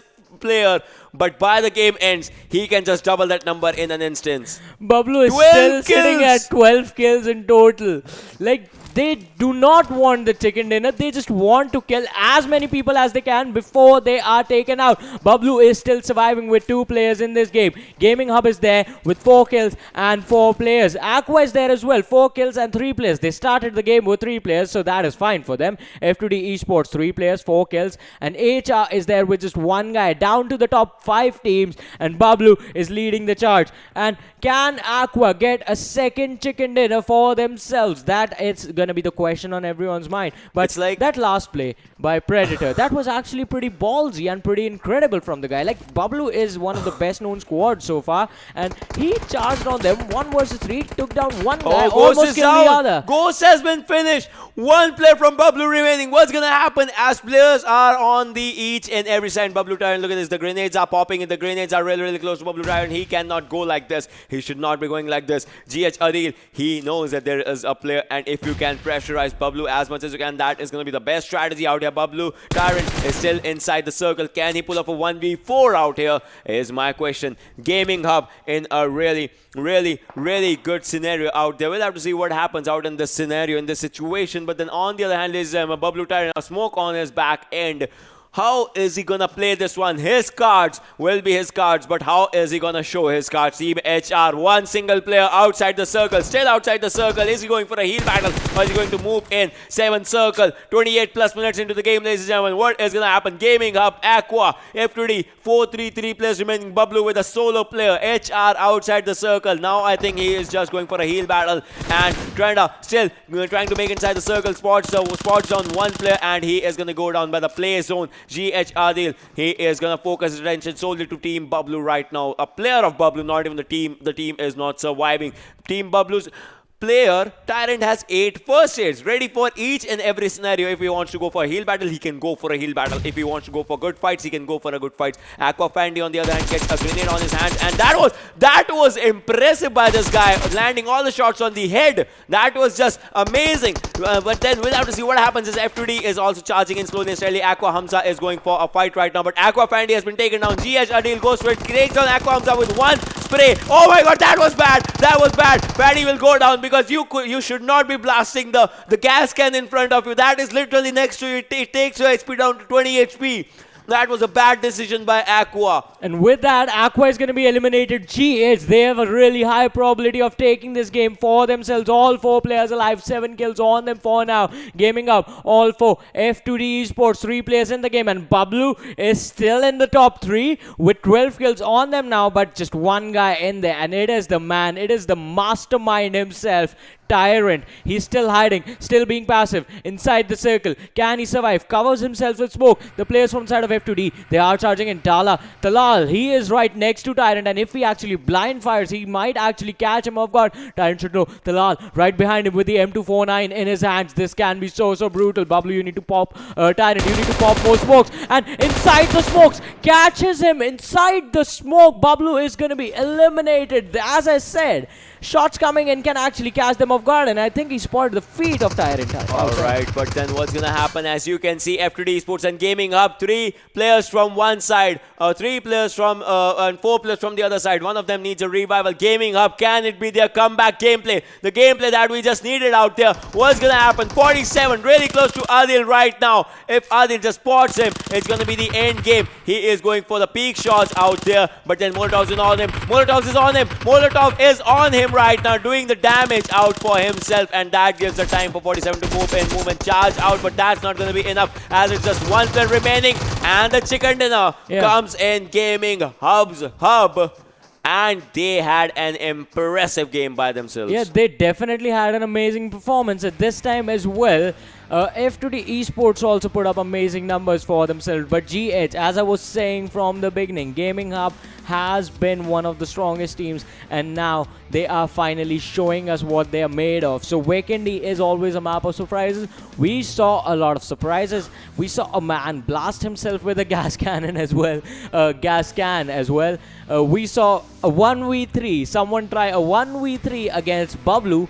We saw Bablu in a disadvantage. So a lot of things that no one was expecting actually happened. And one thing that was actually consistent was the fact that Bablu, they were still going for the kills again and again. And if I'm not wrong, they have like 12 kills or something. Imagine if they had, even if Tyrant had done 1v4s or something, he would have had like 18 kills for the team or something like that. Would have been just more than impressive. But let's just have a look at the MVP for this one, as who it's gonna be Adil with 4 kills and around 1000 damage. That's a lot, man. That's a lot. Yeah, that is a lot for just one man to do inside a game. One man army, that's what it is. One man army, yeah. That was just impressive. 29 minutes of survival time out there, and 6.5 almost kilometers of distance travel. So that's a really good amount out there for the team, for themselves, to be honest. But then 2 players had 4 kills from GH, and 1 player had 2 kills. If I'm not wrong, they have 10 kills in total or something. So we'll have to see where it lands them out there. And on the other hand, F2D, if they have equivalent kills for what it takes them to be at second, or will Team Bablu just step up? Because I mean, it all can just come in a matter of seconds, in a matter of kills, in a matter of those kill point numbers. But then we saw 1 player who had an impact. Let's see all the other 4s as well, who actually, proved for themselves and for the teams out there. And HR Snake, 6 kills for him. GamerX, 5 kills for him, but with 352 damage. Adil with 4 kills. Bablu Danny with 4, and GHKMD with 4. So Gaming Hub, we can see we saw 2 names of Gaming Hub. We saw HR, H2E, and Bablu. It's a good table overall. Yeah, Snaker has been putting up an amazing performance today, but on the other side, let's talk about this. Danny was taken out quite early on, and these 2 players, Snaker and Danny, seem to be the guys that actually engage in every single fight for their teams. And Snaker was actually scouting for his team as well. And when I said that, alright, he's gonna play for information, I think him and his entire team just went, wait, what did he say? Information? We don't need that. We'll just fight it out and see how many players are there. Just kill all of them. Just end everyone in here in these compounds. Who cares? Exactly. But then let's see what this Vikendi, the unpredictable map, just brings for us. As that seems right. That seems quite right out there. Gaming Hub on the first place, 11 Team Bablu on the second, F2D on the third, Team HR on the fourth, Aqua on the fifth, H2E on the sixth, FIME on the 7th, FTF Esports on the 8th. I mean, FIME, they were 7th on the first match. They are 7th on the second match. It's not good, but it's good for one player like Pirta. He saved them some position points for him. Otherwise, the team was supposed to be eliminated a bit early. So that's a huge deal for the team. Team Aqua, like first game was really good. The second game, it's like ending in top 5. So there's that thing. But then Team Bablu, obviously, stepping up their game. And then talking about the next set of the table, the 9-16 one. I mean, 2x, FalaQ, KPK Gaming, 247, Diffuse. Alright, so there's one team that I want to talk about. It's Freestyle. Pochinki, previous games, Pochinki was also a bad area for them as they had the early fight. And this games, wherever they land, they are being contested by one team. I mean, they have 1 or 2 kills, but then they die really early. That is the kind of situation that they should not be engaging in right now. I think I totally agree with that. Freestyle for now. I think for the remaining 2 games, they need to switch out their strategy, complete 180 and go to the places. I mean, the next is going to be Miramar. Might as well go to Ruins, because that is one place that no one is going to contest you on. But imagine, they are going towards Ruin, and imagine their luck that there is another team heading there. And then we saw 247 Gaming was also out in this one. And 247 Gaming, they had a good first game. Second game, they are dropping into the bottom end of the table. So it just puts them into a questionable spot that what they did in the first game, they should be doing the same in the second game. So we'll have to see that. But let's just see where Team Bablu goes with the overall standings and where each and every team is standing. Where Aqua is that they kind of had a good boost. But then Team Bablu, once again... Makes sense. This also looks quite right out there. There's one thing wrong with this table right now. Bablu has played 6 games. They should be having at least 5 chicken dinners or something, right? I think the chicken dinners should be at 5, just the one not being there, and the other 2 should have been there as well. They will come back. They should come back. I mean, they still have 2 more games to go for today, and look at this, already 7 points ahead. They can end up 180-ish points. If they go with the same games, they can end up 180-ish points. But if they go for dominating games, I think 200 is fairly close for them to the end. I think, okay. 200 is gonna be a 180, 180, 190. I think 200 can actually be a possibility. Final Erangel, you're saying that they are gonna do good in Final Erangel? Yeah, the 40 point play coming in probably. I think something between 170 to 190 is where they can land with incredible gameplays. But then the teams that are just slowly trading up, you can see FIME with 69 points out there, HR with 67, 9th and 10th position for the team, Team TUF on the 11th, North Esports on the 12th, 2xOfficial on the 13th, Rogue Nation on the 14th. I mean, these are the squads that have had 8 games as well, like Rogue Nation, Arkadians, RS, they have had 8 games for themselves. So notice the interesting thing in this table as well. Just 9 points, like the difference between 9th and 16th. So any team can go up, any team can go down, but the teams from team number 11 and 16, they are not going to go anywhere just because they are done with their 8 games, and FIME and HR are still at 6. So they are going to climb, and teams from the table above, that is the first quarter, they are going to come down. But let's move on to the third quarter and see how the teams are doing over there. It's going to be Aqua on the 17th position, still climbing. R3D Esports on the 18th, HFD on the 19th, BTK on the 20th, The Real TG on the 21st, Blacklist on the 22nd, H2E on the 23rd, and Freestyle on the 24th. Now, moving on from here, it's going to be the table of death as we used to call it. Now we call it the blue-red combined zone table. But the fourth quarter of the standings is where the teams in trouble are going to be. It's going to be 247 Gaming. It's going to be FTF Esports, DFUZeOfficial, The Stars, F2D Esports, FalaQ, HTeamXRange, and KPK Gaming. All of these teams, they are going to have a hard time making it into the top 24. And once again, you need to be in the top 24 to play in the semi-finals. Yeah, I mean, that is going to be one of the things. But then for now, I mean, there has been a drop like from 148 points to 18 points. Like that's a lot of drop. Obviously, the first and the final team are going to be having a bridge between them that the teams will have to go for. But for now, if anything, I think the team, there have been really good comebacks. Like in the first game, Aqua had a comeback and 247 had a comeback. But then in the second game, 247 just got eliminated early. So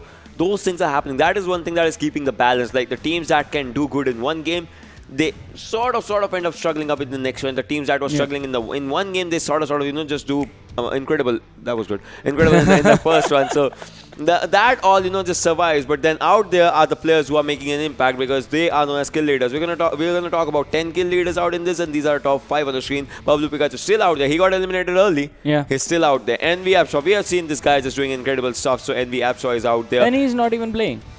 Yeah, he's not even playing, but HR Snaker, he is trying to go to Envy Appshaw as soon as he can. As you can see, he is just going for it. Snaker is out there with 17. Vegeta is out there with 17, and RNG's Hamad is out there with 16 on the 5th position for the top 5. But then if we have to talk about 6 to 10, I think that is where the difference is going to come, because 24 is for the first position. Bablu Ghost is out there on the 16th. Tyrant with 15 kills. Danny, like all 4 players of Bablu actually make it to this list. One player on the first, then the next ones are on the 6th, 7th, and 8th. Envy did shot on the 9th position, and Wolf is out there on the 10th with the 14 kills for his rank. At least these guys are on 6th, 7th, and 8th, because there used to be a time when all 4 were right next to each other. It was like Pikachu, Ghost, Tyrant, Danny, 1, 2, 3, 4 spots already taken, guys. Find another spot for yourself. The rest of the teams, this is all ours. But still, now 2 games are over, 2 more to go. It's going to be Miramar up next, and followed by the last game is going to be played on Erangel. Who is going to come out on top? Is Bablu actually going to go for a 20-point play? Is Fime going to get a chicken dinner for themselves, because they are still looking to push ahead? And is it going to be once again one of the underdog teams that is going to take the dinner and grab those points for themselves? Well, we are going to be back after a really short break. You guys stay tuned and keep watching to find the answers to those questions.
Hello everyone and once again welcome back to PMCO 2020 Spring Split Pakistan Group Stages. My name is Varun Super Johnny John, being joined on the desk by Ocean Sharma over here, and it is going to be time for the third game that is going to be played on Miramar now. The first two games have been interesting and the top teams have tried to perform their best, but the performance is still lacking if you compare it to how they used to play and what the fans are expecting from them.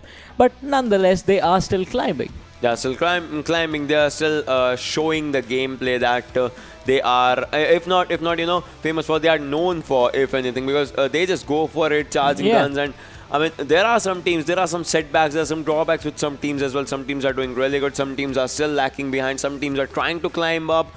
Some teams are, some teams are trying and then they are going on. So all those things are happening. But then talking about the people who are having an impact, let's talk about the damage dealers out there. So as you can see, Absol still leading up the charge. Like that's still 800 more than number 2, that is Snake out there. PS Vegeta on the other hand, and there's just one player of Bablu in this one. That's kind of a different thing. Hey, I'm pretty sure the other players are going to be right behind him if we have a look at the top 10 damage dealers. Because it is Bablu after all, and they did secure the numbers for themselves within the first 4 games that they played. So that is going to be an interesting conversation. Talking about interesting conversations, let's talk about turnarounds. Let's talk about the performance that's being put up by teams like Team Aqua, teams like F2D Esports. And F2D Esports in that last game tried their best. Tried their level best to beat out Gaming Hub, but just couldn't. Gaming Hub had that extra little bit of experience on their side and knew exactly what F2D Esports were gonna do and sort of capitalized on that information. On the other hand, the game on Miramar is live, and while we look at the trajectory, let's talk about Aqua as well.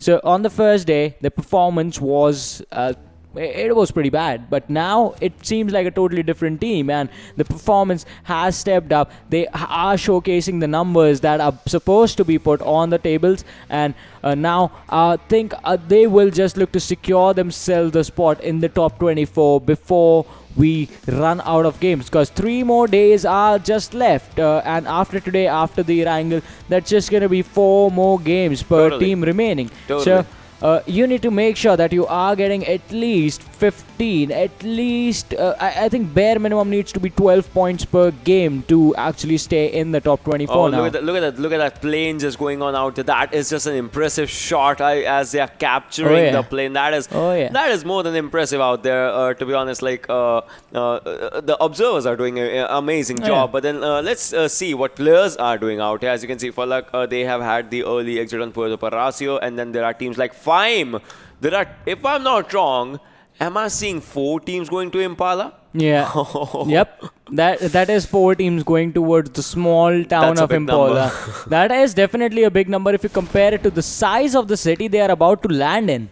And Impala is this beach of a city, and it is quite small, spread out in a straight line. So spotting out players in those compounds, it's going to be pretty easy, and especially once you go for that slight hill of a climb that's there when you come towards the main road of Impala. That is also a challenge. And Circle also is in the northern area when none of the teams decided to go, except the closest one being F2D Esports, DFUZe and FTF, who are heading towards that Hacienda del Petron, San Martin sort of a rotation. F2D still haven't landed. We still need to see where they are going. But on their current path, I think all the rotations are going to be easy, because San Martin is going to be on the right, and Crater Fields as El Pozo is going to be far left rotation coming in. But one thing that hasn't changed, it's going to be Bablu landing in Valle del Mar yet again. So this is going to be a safer play for this team. This might be or might not be a safer play, but we'll come back to that later. I'll tell you one important fact about that thing. But then Starlight has gone down out here as if it's Futuru to just take the fight in his hands. Stars players will have to see. Fine Predator also goes down. S2X majority, 4 squads in these areas. Obviously, fights are happening out on those compounds in all the areas. And I think we can see a lot of squad vibes, if not just 1 or 2. And I think this is going to be looking really good. And look at this, the loots being distributed between the players, and the loots are, just being the plus and the minus of the loots is what is happening out here. Kashuk does not have a backpack, does not have a helmet, is still good with level 3 vest right now. That's kind of a decent to good thing, that if you have to look around it, look on those areas. But let's talk about the thing that we were talking about. See, Bablu in the first game of Miramar, they also had that same landing spot. The zone was still in the northern side. They started with a late rotation, and that just cost them precious kills in that match. So I want to see if the same thing happens or if they have learned from their mistakes. So it may be good, it may be bad. It just depends on how they are gonna go around it. Yeah, it actually is going to depend on how Bablu goes about this. I think this time they are going to try and avoid diving into 3 fighting teams right in the middle. And if they do not make the same mistake like the last time they played Miramar, I think this should be their game. Because today's performances, Bablu started out quite slow. I mean, they got eliminated on the 7th, but still the number of kills actually somehow managed to keep them in the top 4. And in the next game, got eliminated at 3rd, but since they had a lot of kills on them, they were in the 2nd position.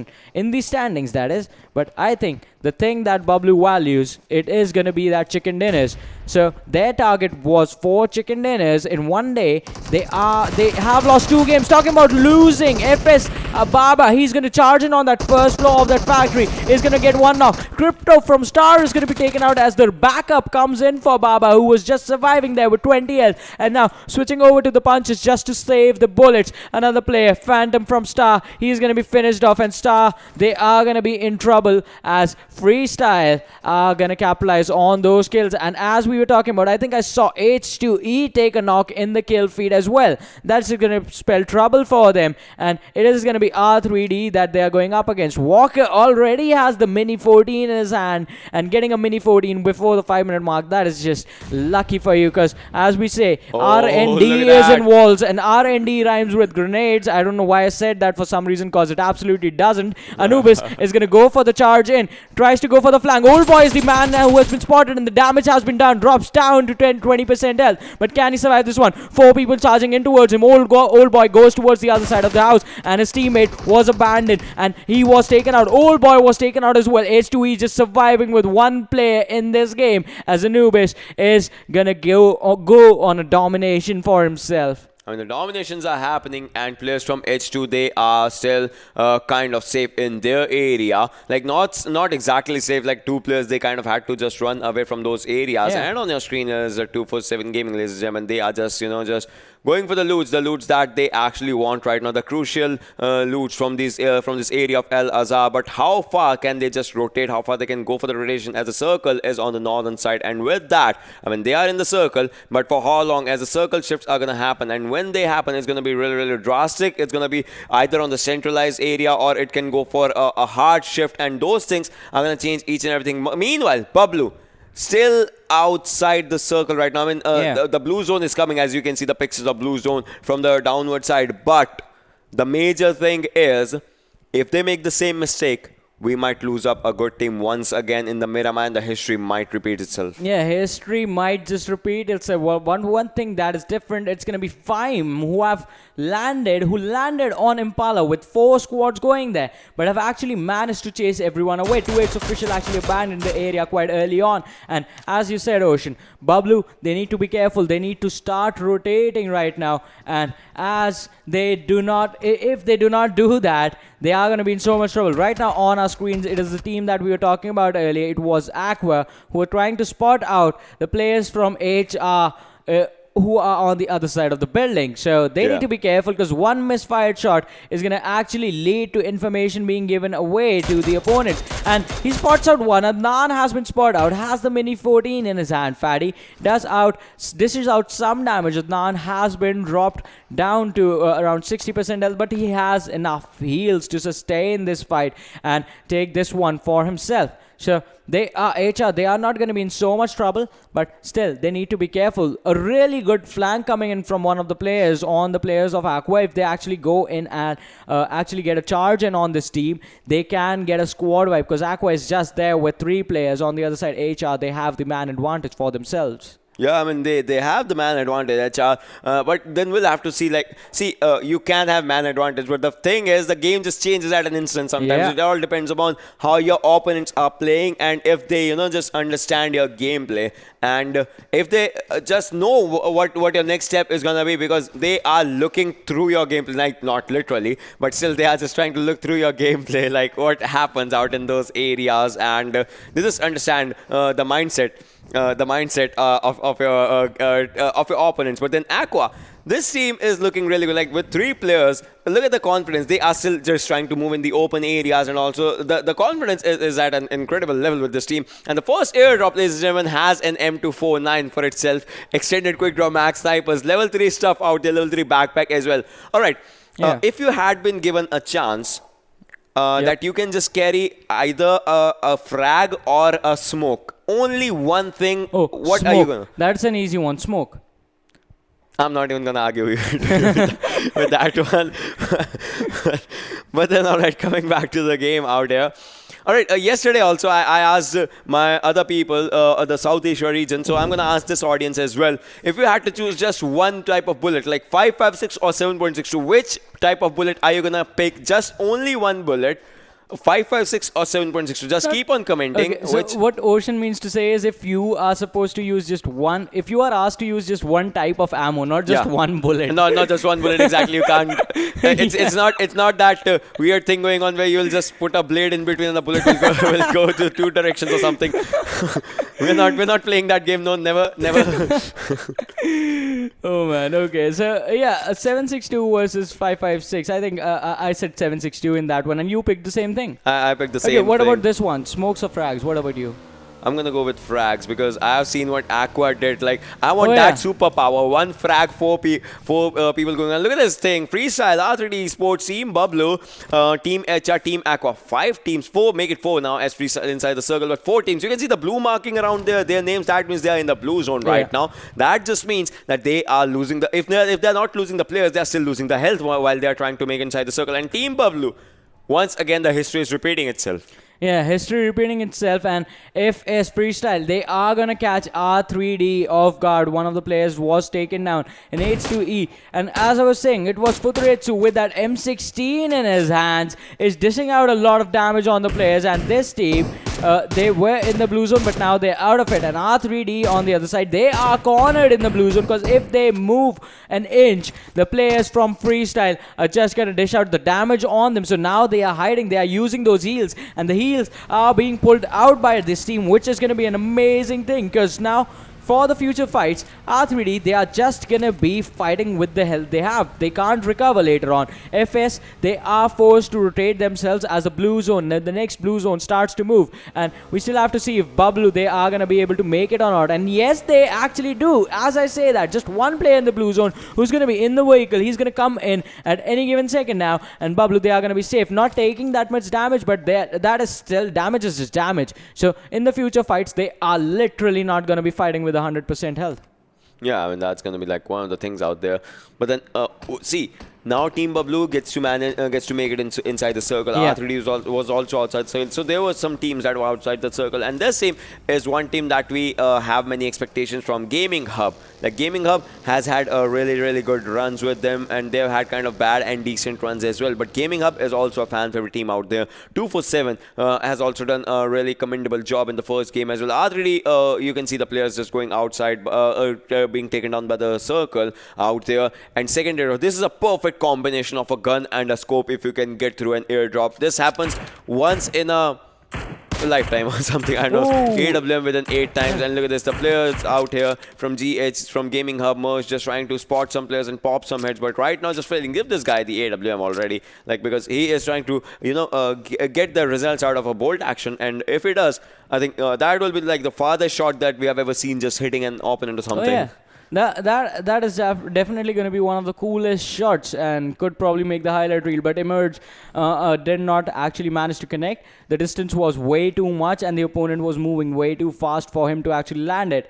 On the other side, he is going to be safe for a while, as they are going to be on the high ground for themselves and on the water treatment area. That is where the team of Gaming Hub is. Talking about teams being in certain locations, R3D, they are still trying to fight the blue zone, and this could actually spell trouble as the next circle is going to come in as well. And R3D, they have made their way up towards the northern side of the power grid, but the circle once again is around that is around on the northern side of the water treatment area, and water treatment is also going to be inside the zone for now. So that could actually be one of the contested locations. Bablu right now in the Hacienda del Patron area. FS is there as well. DFUZe, KPK Gaming, R3D, they are just about to make their way inside the area between the play zone and the blue zone right now. So once again, that is going to be contested by the teams. Hacienda del Patron is going to be the point of rotation. As I talk about the point of rotation, Aqua Fandy, he's going to catch out some of the players rotating,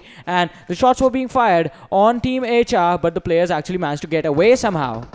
They managed to be out there in the safer area, but FS Malik right now taking the fight against R3D. Anubis has been dropped down. It's just down to one player out there for R3D. What's going to happen as FS is moving in forward? The circle is also the second thing that is moving in forward. Kashu can just go uphill and can spot the hits and can just, take the players down, but then it's down to Malik and Baba right now as the players from FS are moving out, and so is one player from the other squad as well as R3D's players. They also need to be inside the circle as soon as they can. All the other players are left for bleeding. As you can see, one player is just slowly and steadily bleeding out, cannot be revived right now. The players know this. They are gonna charge into their safer area as the circle is slowly and steadily just coming into an end. And with that end of circle, I think there's gonna change a lot of things. But look at this, Ezio, he just crossed the paths with FS, and FS, they know that there's a solo guy in his vehicle, so they can just pop him out, and there goes him. And there is one more chance of R3D going down, as he will be slowly and steadily finished. Some shots being taken on him, and he will be taken down by an Uzi with that distance.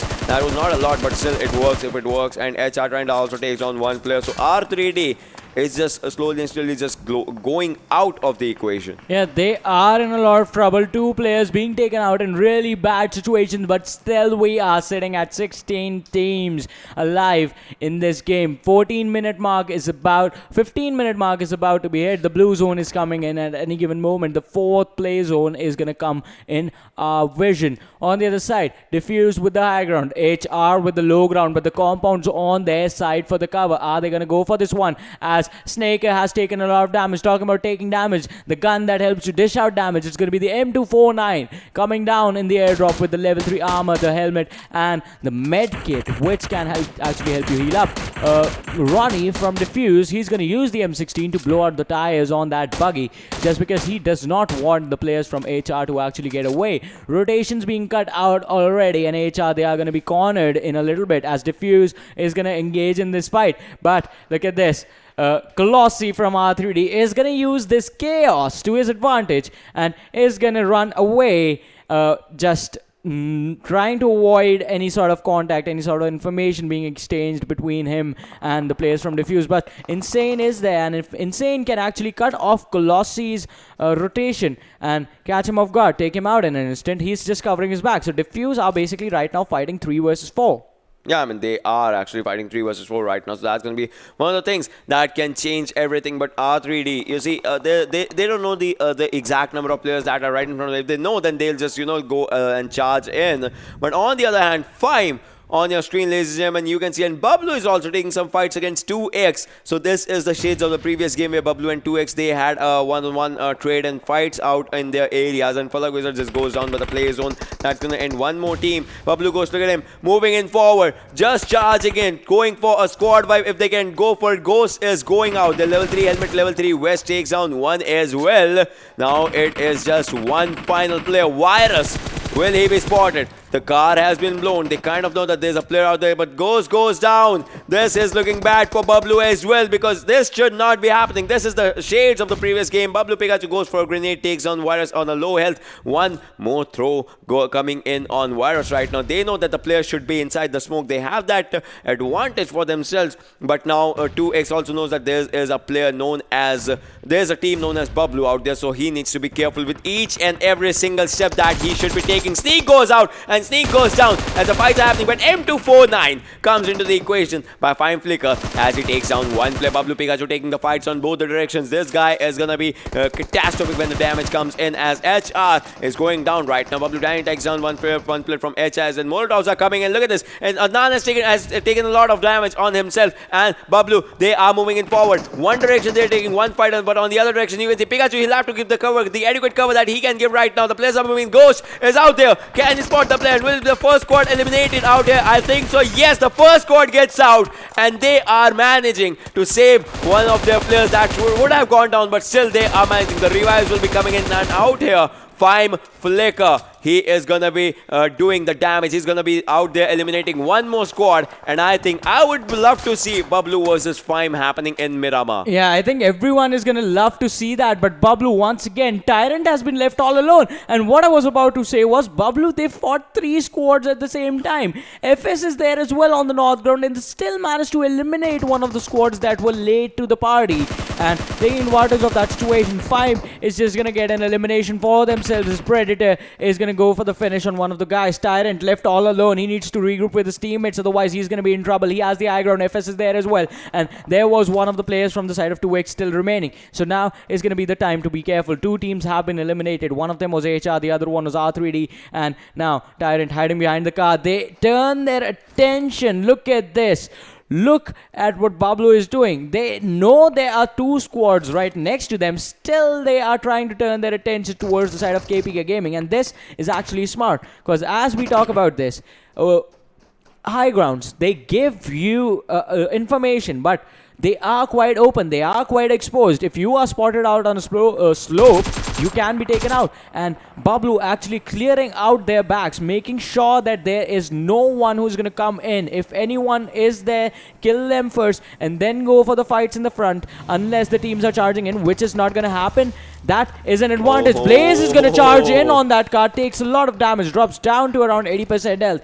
I don't think he expected some team to actually be waiting for him, since he already heard the shots. Yeah, that being Team Bablu, he never expected it, but now they are gonna expect as the grenades are coming in. Blaze, his car has been blasted. He has been spotted by Bablu Ghost. But then look at this. Fime out there takes down FalaQ, and that will be the end of FalaQ. Fime is also doing damage, but on the other end, Fime Sneak has gone down. S247 also comes in. KPK Blaze has been taken down by Bablu Pikachu. This is totally different Miramar gameplay from this team. A grenade comes in. This grenade can take down 2 players.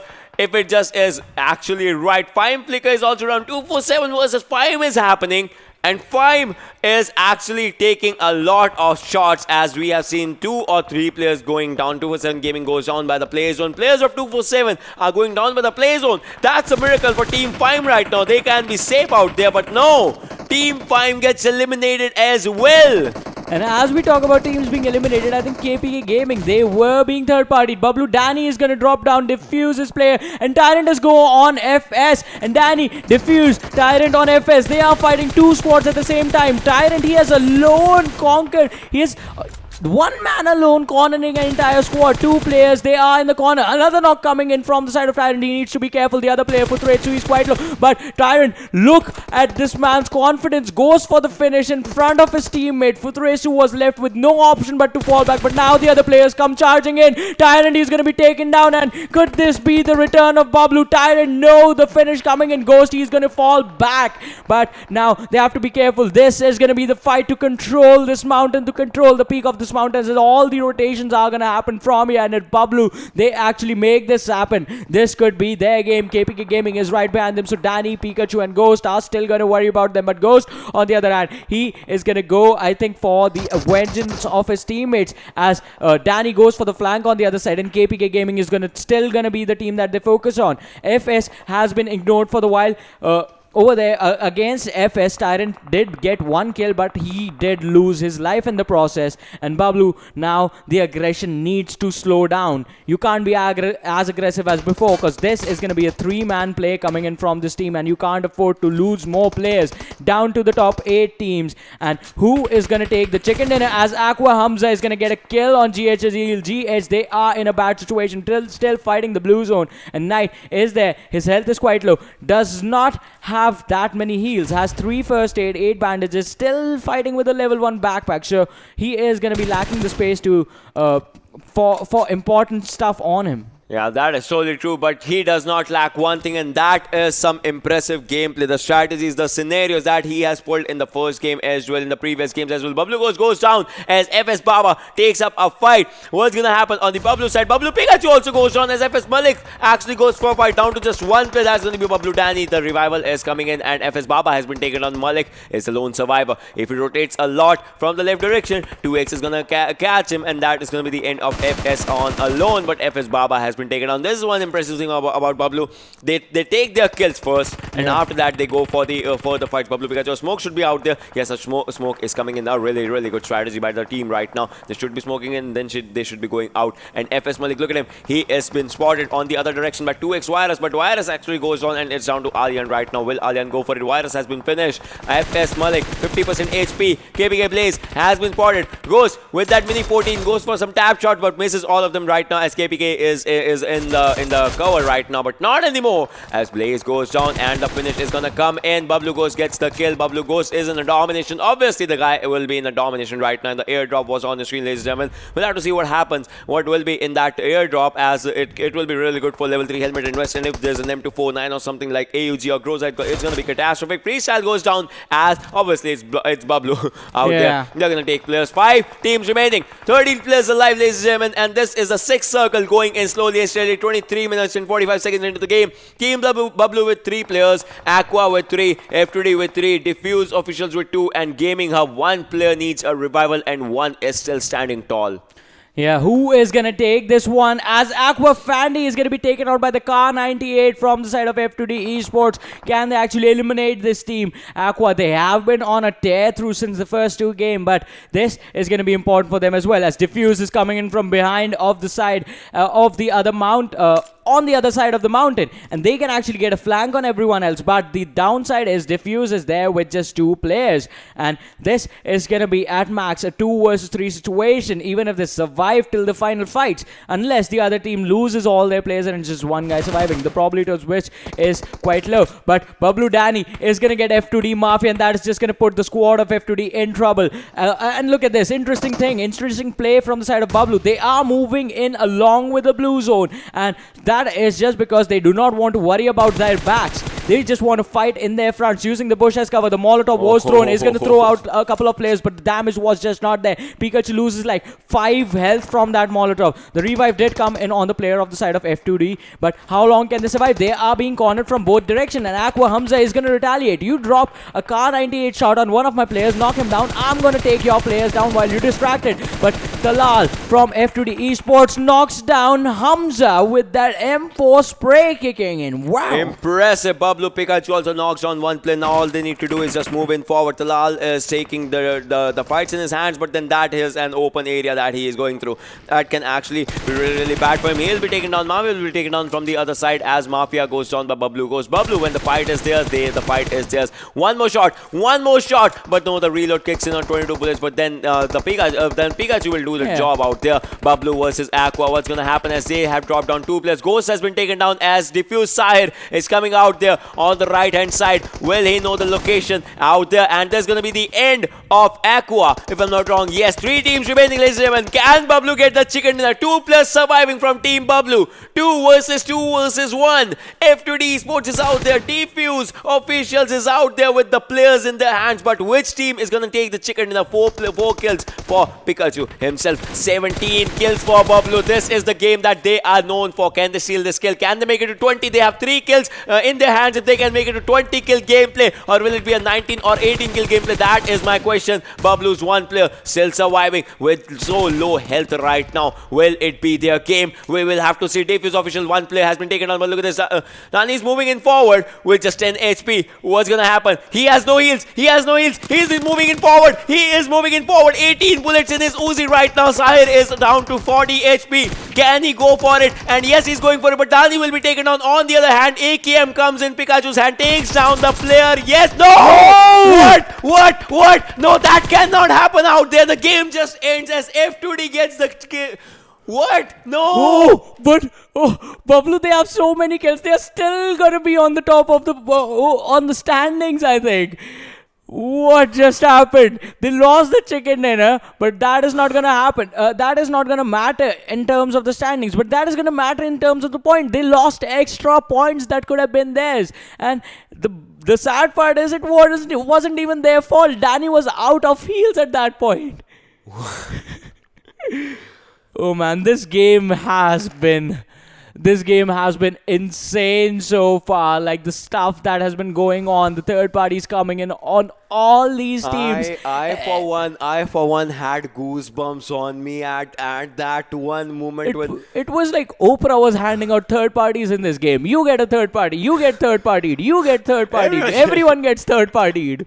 let's just use the MVP. Yeah, let's for this just do particular that. game, because this was more than anything a roller coaster of emotions. Talal has 4 kills for himself, 537 damage done by him, 24 minutes of survival time, 7 kilometers of distance. But then this team, F2D Esports, they had a chicken dinner. Huge kudos to this team right now. Yeah. And Talal, like having those precious skills for the team, that actually lands them to this spot. So that means they had impressive fights for themselves. But DFUZ and Bablu, so close yet so far when it comes to those 20-point mark. Like in just 1 second, in 1 microsecond, Bablu was at the third and the second was for DFUZ. Like in that micro 1 second, as F2D just went for that, and Bablu goes in this particular match, ladies and gentlemen. 5 kills, 777 damage. Dani, 5 kills, 771 damage. Sahir, 5 kills, 719 damage. So each and every person is out there in 700 damage mark. The ones that have 5 kills, and 4 kills for Bablu Pikachu and 4 for FS Malik. I mean,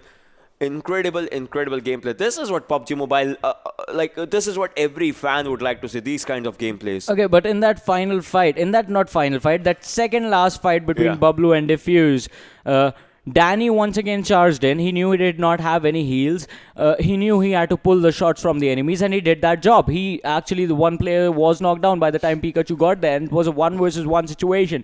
But I think it was that sort of milliseconds of re-aim adjustment that got Pikachu killed. The time that you need when you go up the ridge, scope in, and try to readjust your aim. He could have gone for the hip fire. Yeah, I mean, obviously, at that moment, when in the pressure, you aren't able to it think. happens. But then let's just see the overall standings for this particular match of Miramar, and let's see where it lands. The team as okay. I said this. They are gonna be first.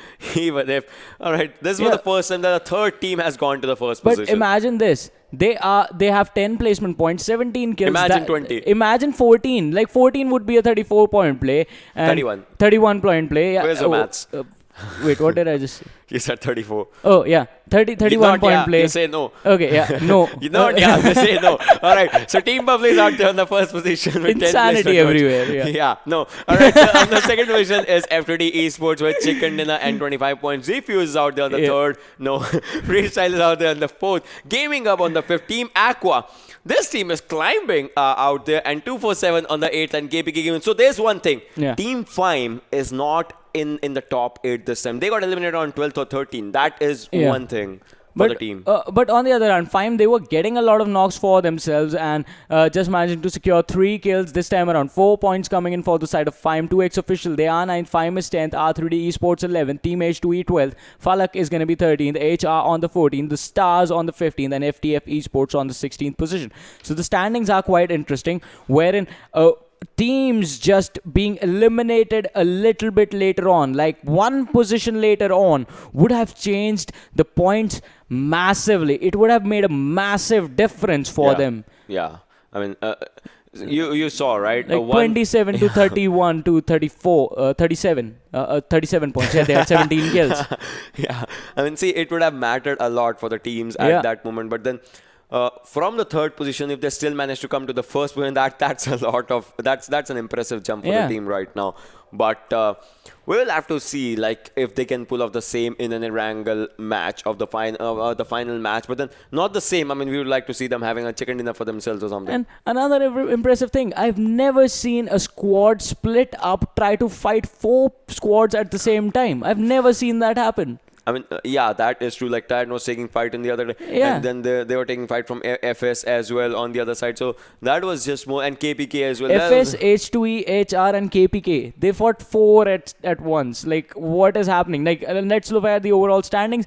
Bablu, 200 is in their mark. look right at their now. kills. 87 kills. See, their kills can be more than their placement points if they just go with the same pace, and that is going to be more than impressive because. Yeah. All right, in the history of PUBG Mobile, I'm not gonna lie. Yeah. In the history of PUBG Mobile PMCOs, each and every PMCO out there, this has never happened that a team is having. More kills than their placement their points. placement points. They are still 1 kill behind. Yeah. But if this happens, imagine, because placement points you get in the bulk, kills you have Yeah, to earn. earn. And so this has never happened. If this happens, I think this will be the first time in the history that happens. Yeah, this will be the first time in the history that happens. And you know what? Even if Bablu gets eliminated on the 16th position, I think they're still going to be the first team. I mean, yeah, they don't have to worry about it. RNG is not playing today. NV is not playing today. Portal Esports, they are the first 4. And after that comes the Team Gaming Hub that is out there. Now I want to see if Gaming Hub ends up in the top 4 because they have 103. If they get eliminated in early stages, that's just going to be something. So will 2nd, 3rd, and 4th be, shaken? Or not? But, that is going to be one of my questions. Another interesting thing. The last time Bablu played, they got so many points that the other teams, when they started playing, it took them 7 games to catch up to Bablu. Yeah. I think they can do that now in 2 games. Yeah, and look at this. Team Fime, like they had a bad run in the previous game. Still, they are sitting on the 9. Not phased, not going up, not going down. This is good for now, but then, we know that this team is capable of doing much better. Yeah. DFUZeOfficial is out there on the 10th position. Team HR is out there on the 11th. Team TUF on the 12th. North Esports on the 13th. Rogue Nation on the 14th. Arkadians on the 15th. And RSxTeamx is out there on the 16th position with 60 placement points for themselves. But moving on to the 3rd quarter of the standing, it's going to be Team Aqua on the 17th, F2D Esports on the 18th, DFUZeOfficial on the 19th, R3D Esports take a slight dip to the 20th position, Freestyle, they climb up to the 21st, Team HFD on the 22nd, 247 Gaming on the 23rd, and TeamBTK on the 24th position. But moving on to the last quarter, let's look at the danger zone of this standing and see how the teams are doing over there, because it's going to be the Real TG on the 25th, H2E on the 26th, Blacklist is going to be 27th, FTF Esports on the 28th, The Stars on the 29th, FalaQ on the 30th position, KPK Gaming on the 31st, and HTeamXRange is going to be on the last position at 32nd. Yeah, as of now, this is like there are teams that still have had 7 games and they are still sitting on the lower area, like KPK Gaming. You can see them, right? They still need to step up. It can be like we have seen a team that has done impressive comeback. That is Team Aqua. Yeah. So you can expect the same from KPK Gaming. I mean, not exactly the same. Like a kind of different. Maybe like going in with much more kills or with much less kills, but still trying to go for that chicken dinner moments or something like Team Aqua just went in for. I mean, the first game of Aqua was good. The second game was normal to good, and the third game was like once again normal to good. So it has been kind of downfall from the first game, but maybe they'll try and rise up once again. But then let's have a look at the kill leaders for now, the players who are making an impact, and let's see. All right, it's always Bablu Pikachu is always there. Yeah, he is always there. No one is going to take him. And all the members of Bablu are always going to be there. Except Envy Apso is the man who is keeping them apart. What is the saying? Kebab mein haddi. Kebab mein haddi. All right, I can bet you on one thing. Yeah. Next match, Bablu Ghost will be 2nd, Bablu Dani will be 3rd, Bablu Titan will be 4th, and will be top 4th Bablu. And Apso is going to be pushed down to the 5th position. I think when he comes back, he's not going to be happy about that. And he's going to squeeze his way in. Yeah. He'll be like, what just happened? What, did they change something out here? Yeah. This does not look familiar. I was on the 1st. Yeah, that is definitely going to happen. Top 5 kill leaders right now on our screens. But as we keep going and as the conversation keeps moving forward, let's have a look at the next 5, because HR Snaker, once again, Snaker has been putting up amazing numbers today, and Fime from Flicker from the side of Fime is going to be there as well with 16 kills. On the other side, Vegeta is not playing today, RNG Hum is not playing today, Deadshot from Envy is also not playing today. Snaker is one of the scouts for his team, for Team HR, and always is able to spot out the enemies and somehow actually starts initiating the fight and still comes out on top. That's a good scout. Yeah, that is exactly a a thing that you should be doing for the team. Yeah.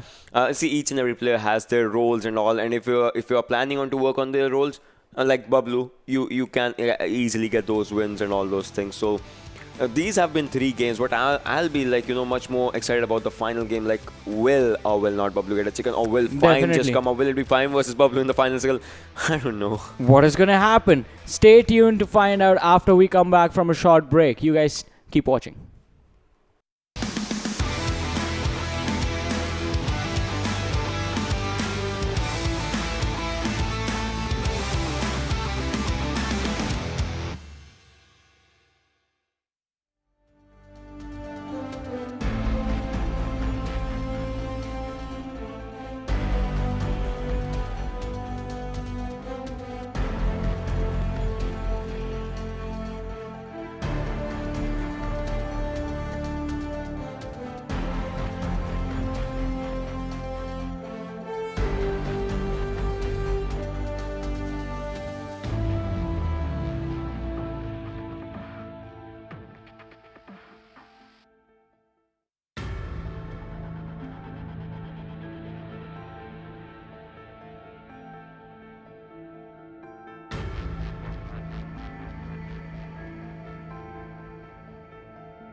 Hello everyone and once again welcome back to PMCO 2020 Spring Split Pakistan Group Stages. My name is Varun Super Johnny John, being joined on the desk by Ocean Sharma, and this is time for the last game for day number 4.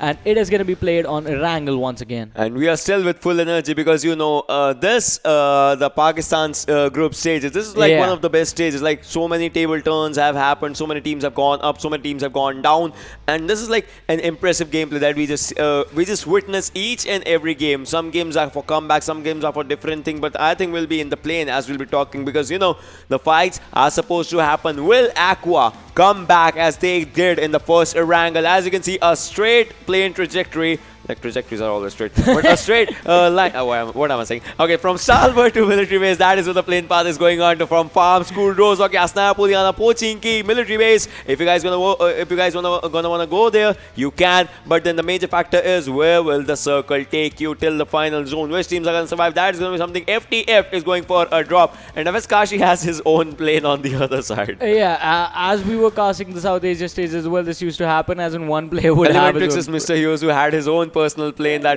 sometimes Nepali only had. Too crowded. This one's too crowded. I'll just go alone. So that sometimes happens, but the players are exiting the plane as they move on towards their favorite landing spots. And once again, it's going to be the question, who is going to get the chicken dinner in this last game? Which is the team that's going to stand above all of the rest and secure the position points for themselves, along with the points for the kills as well? Because if you are an aggressive team, then the kills actually push you to a totally different level. And Bablu, once again, you see them heading over towards the northern Georgia Pole area. FalaQ, I think they are going to land towards they are heading towards that ruin sort of a situation. That is once again going to be interesting. FS are heading towards the containers. F2D Esports taking Ferry Pier. 247 take military base. HR towards Novo. FIME is going to take Milta as always. GH, they head towards Lakhavi, but they are going to be contested by the players from the side of Star as well. I liked one thing, Bablu Pikachu, if you guys saw on the screen,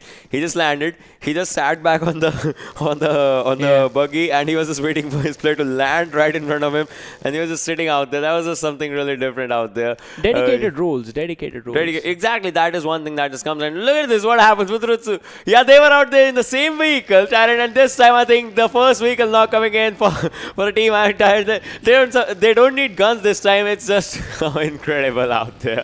First kill already dropping in less than 2 minutes, ladies and gentlemen. This was something impressive by the side of Team Bablu. Yeah, this was definitely impressive. And FS Freestyle, they're not going to be happy about it. One of the players just was driven over. Now they're going to go look for the loot, but they find Bablu instead. Is this going to be a chase without guns? Is this going to be a car crash? Basically a derby coming in, demolition derby. That's going to be happening. They have guns. Ghost is dropping people. One down. Let's go. Fighters are coming in. 2 down, 2 to go. What's going to happen? Pikachu is also out there. They are moving in the wrong direction if they are, as Pikachu also has to come in. And look at this. Ghost is... that is going to break momentum. Yeah, that's going to hurt a lot right now. But will they continue? Or will FS be like, all right, we are safe? Yes. Now they go for a U-turn, and FS is like, oh, finally. I think Ghost is going to be pissed after that one. He's like, we were getting kills. Like, why can't you drive properly? And as Krat would say. Next time, let me drive. As my mentor, official Krat would have said at that point, isko license nahi milega. Yeah, he won't be getting a license after this one.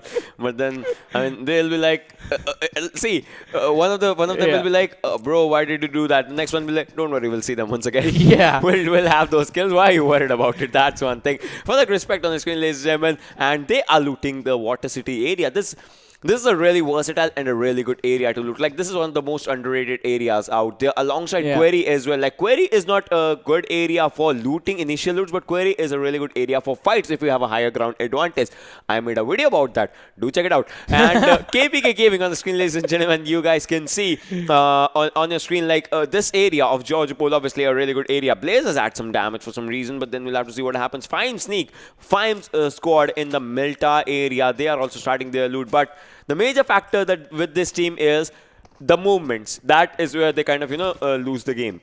Yeah, exactly. It is going to be the movement, the rotation. And on the other side, talking about rotations, DFUZeOfficial, he's not going to rotate anywhere as he's going to be cornered empty-handed. Just a level 1 helmet, level 1 backpack on him. And he has one gun as well. So if the players from the side of 2x, they do not spot him out, they get too close, he is going to kill them. I think he has a shotgun on him. If we can get a better angle. I think that is a shotgun on him. And if they do not spot him out, he is going to go for a wipeout on these guys from the side of 2x. But they spot him out, and majority is Major Whitey is going to kill him off. Why did I say majority? You were thinking like he's gonna get majority of the kills or something at the end of the game or something like. That's yeah. That's how I save you. That's cool. Nonetheless, this is a good thing. See, they'll just leave him out there bleeding for a while so that he can either maybe call his teammates or something like those things, or his teammates are gonna just be picking up the pace to move in or something, and they can make some mistakes. But not anymore. Now they are gonna just loot the crate. They're like, we are done with this. And look at Fime, Sneak, and Motu. They are just sitting out here. They also need to move as soon as they can. I mean, the circle is fairly on their side right now, so they don't need to see. The circle is fairly on the Fime side, but the center of the circle, the potato hill, the farm-ish area, that is still empty. There's no one around that area. Defuse is going to that area. They just lost one player, but still 247 is in the military base area. Previously, no one went to the southern area in the first game of Erangel. Yeah, no one went to the southern area because the circle was totally focused on the northern one. But this time, the entire land of Erangel is going to be up for grabs as FTF. They are coming in from the Severny area, and Bablu, they are on the northern side of Georgopol City, and they are going to be contested by the players from the side of FS. They have already taken out 2, and I think Ocean, you're going to be right. The players would have said to each other, don't worry, we'll catch them again. And talk about this as well. KPK Gaming and Aqua, they are on that Georgopol area for themselves. HR, they have taken control of the Nova situation for them. And once again, not being contested is going to provide you with so much free time. Bablu goes on our screens, has an AK, has an M16, has enough loot, already has 6 first aids, 1 med kit, 10 bandages, 3 energy drinks, 2 painkillers. So he's going to be pretty healthy no matter how many people fight him, how many people do damage to him. Yeah. He has 2 guns, wants the third one, uses a revolver for that one. He was like, I just want each and every gun out there because imagine if we see a revolver kill out of nowhere. Oh, yes. I mean, just imagine the thing. But then these guys are really good with their guns, and they will obviously show it out in their gameplays. But then we'll have to see. See, the circle is gonna be one of the things that's just gonna change everything right now in the initial stage. The first circle is out here. 7 minutes into the game, ladies and gentlemen, we are down to 59 players. I mean, some of them were lost in the early fights, but still, no hope is lost by the teams as all 16 teams are still surviving, still trying to take the fights. Let's see which team just comes out on the top. And some players, as you can see on the screen, still have shotgun with in their initial loot.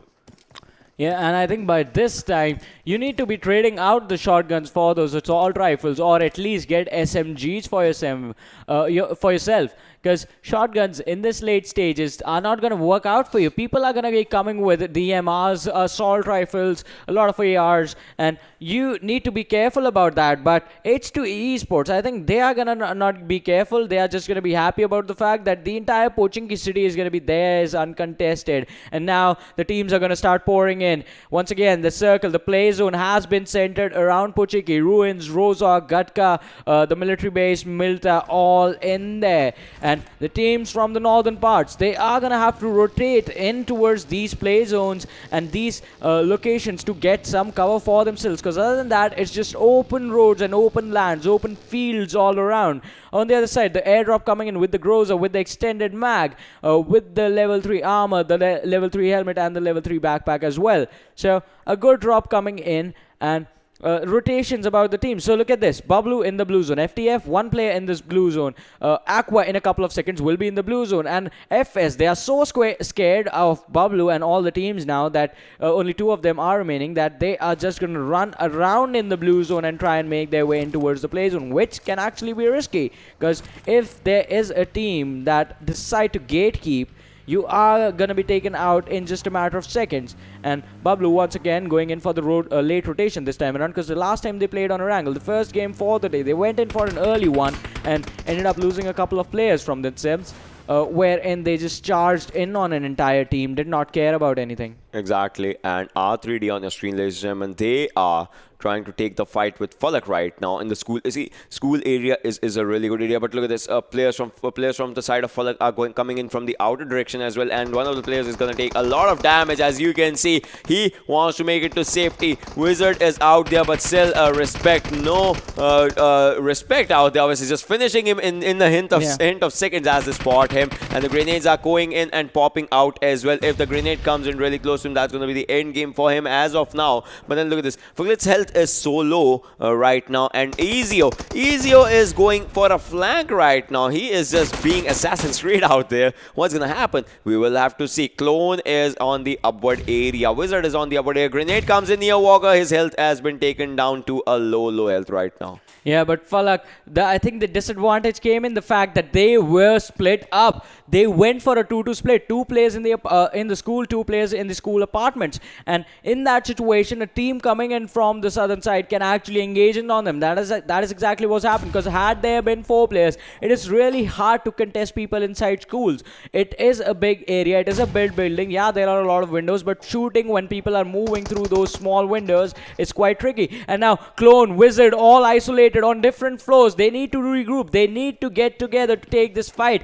against the players from the side of R3D. Otherwise, they are just going to be taken out. Wizard once again is on the first floor. Cyclone is going to go for the heal. He's going to try and get to 100% health before he actually takes this fight. And now R3D, they are in the building, still sticking on the ground floor, trying to find a way on towards the first floor. But now Wizard, he knows the location. The pre-fire comes in, but that's just going to be information being given away. And as he goes for the reload, the players from the side of R3D, they make their way in, and now hiding in the classroom right across from him. The nade is being thrown, but that was a tricky one. The damage, can it be done? Now the players are charging in on Wizard, and he needs to get out of there now. He's going to drop down to the ground floor outside the building, and Clone is just stuck on the roof. The players, if they go charging in, and so this needs to be a perfect execution from the side of FalaQ. They can go for a double wraparound, wherein Close goes from the top floor to the down floor through the stairs, and the other 2 players actually go up at the same time.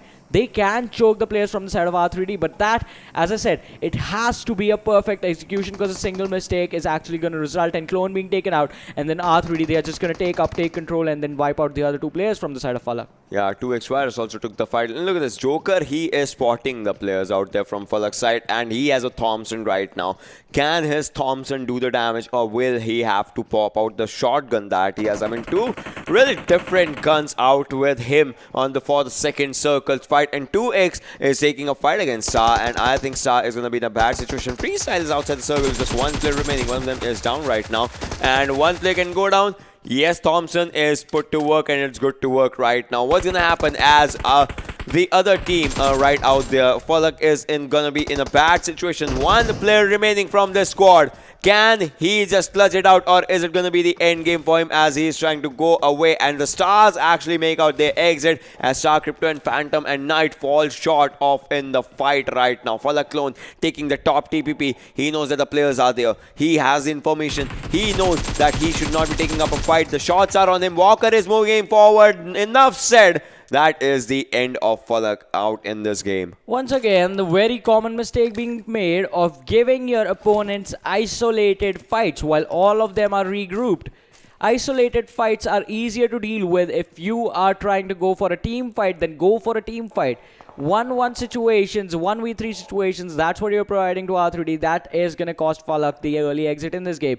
But talking about taking exits, one thing that's going to help your opponents take the early exit, it's going to be the AUG in your hands with the extended quick draw mag for the assault rifles, along with the level 3 vest, the level 3 helmet, and the level 3 backpack. So if you have all of this stuff, you can actually escort your opponents to an early exit. Yeah, I mean, it's all those things that Help are needed. out. Yeah, exactly. It's all those things like how you are gonna use your utilities. And look at this thing. Fine. I remember this compound in a really good way. You remember the first game that Bablu played, they were out in this compound and they had 17 kills in their bank right out from here. Right now it's Fime's time. Can they go for the fights as 2x's players are right in front of them? Virus and Sajid. They are 2 players are sitting out there. They've done some damage. and now they were looting the crates of the players that they just popped out. They have lost 2 players in the process as well, but still the 2 players that there are, Virus and Sajid, both are safe right now. Khan and Sneak moving in, Predator and Motu just moving in out there. What's gonna happen as Trinda from HI is also trying to spot some players in the third circle. 49 players alive, 14 teams remaining out there. What's gonna happen? Aqua goes down as KPK Blaze just takes up a fight. What is happening out there, we'll have to see as well. H2 also takes a fight, and Aqua has been finished out there. That is a kill steal by the team of H2E. That is something really amazing. I mean, that is going to be like one of the things that just always, give you knock one down, the other player is just waiting out there to steal the kill, and they just steal the kill. You cannot do anything about it. The kill counts in their favor. Yeah, the kill count is definitely going to be in their favor now, and now you are just going to be one player down. And in the end, it is all gonna matter, because as we say, every single kill can push you up, every single kill lost can push you down, as we saw in the last game, where Bablu, just based off on the amount of kills that they had, went from finishing 3rd in the actual game to 1st in the game standings based on the points. So kills are going to be important. If you knock someone down, go for the finish. But now it is going to be Fime engaging in the 2 players from the side of 2X squad, and they are still being patient. They are paying respect to the fact that 2X is a good squad, still have the teammates in there and can be collapsed upon at any moment. So Fime, they are being careful, and that is a good thing. But as soon as they get one knock, even I know they are going to charge in, and even they know they are going to charge in. 2X knows they are going to charge in if they get a knock, so even 2X is hiding. Yeah, I mean, they are hiding right now. Obviously, they don't want a part of that fight happening to them right now. And with a team like Fime and all the big names, obviously right now, and the fact is that the number count is not in their favor. So yeah, that is going to be one of the things that just takes them away. And FTF on the screen, ladies and gentlemen,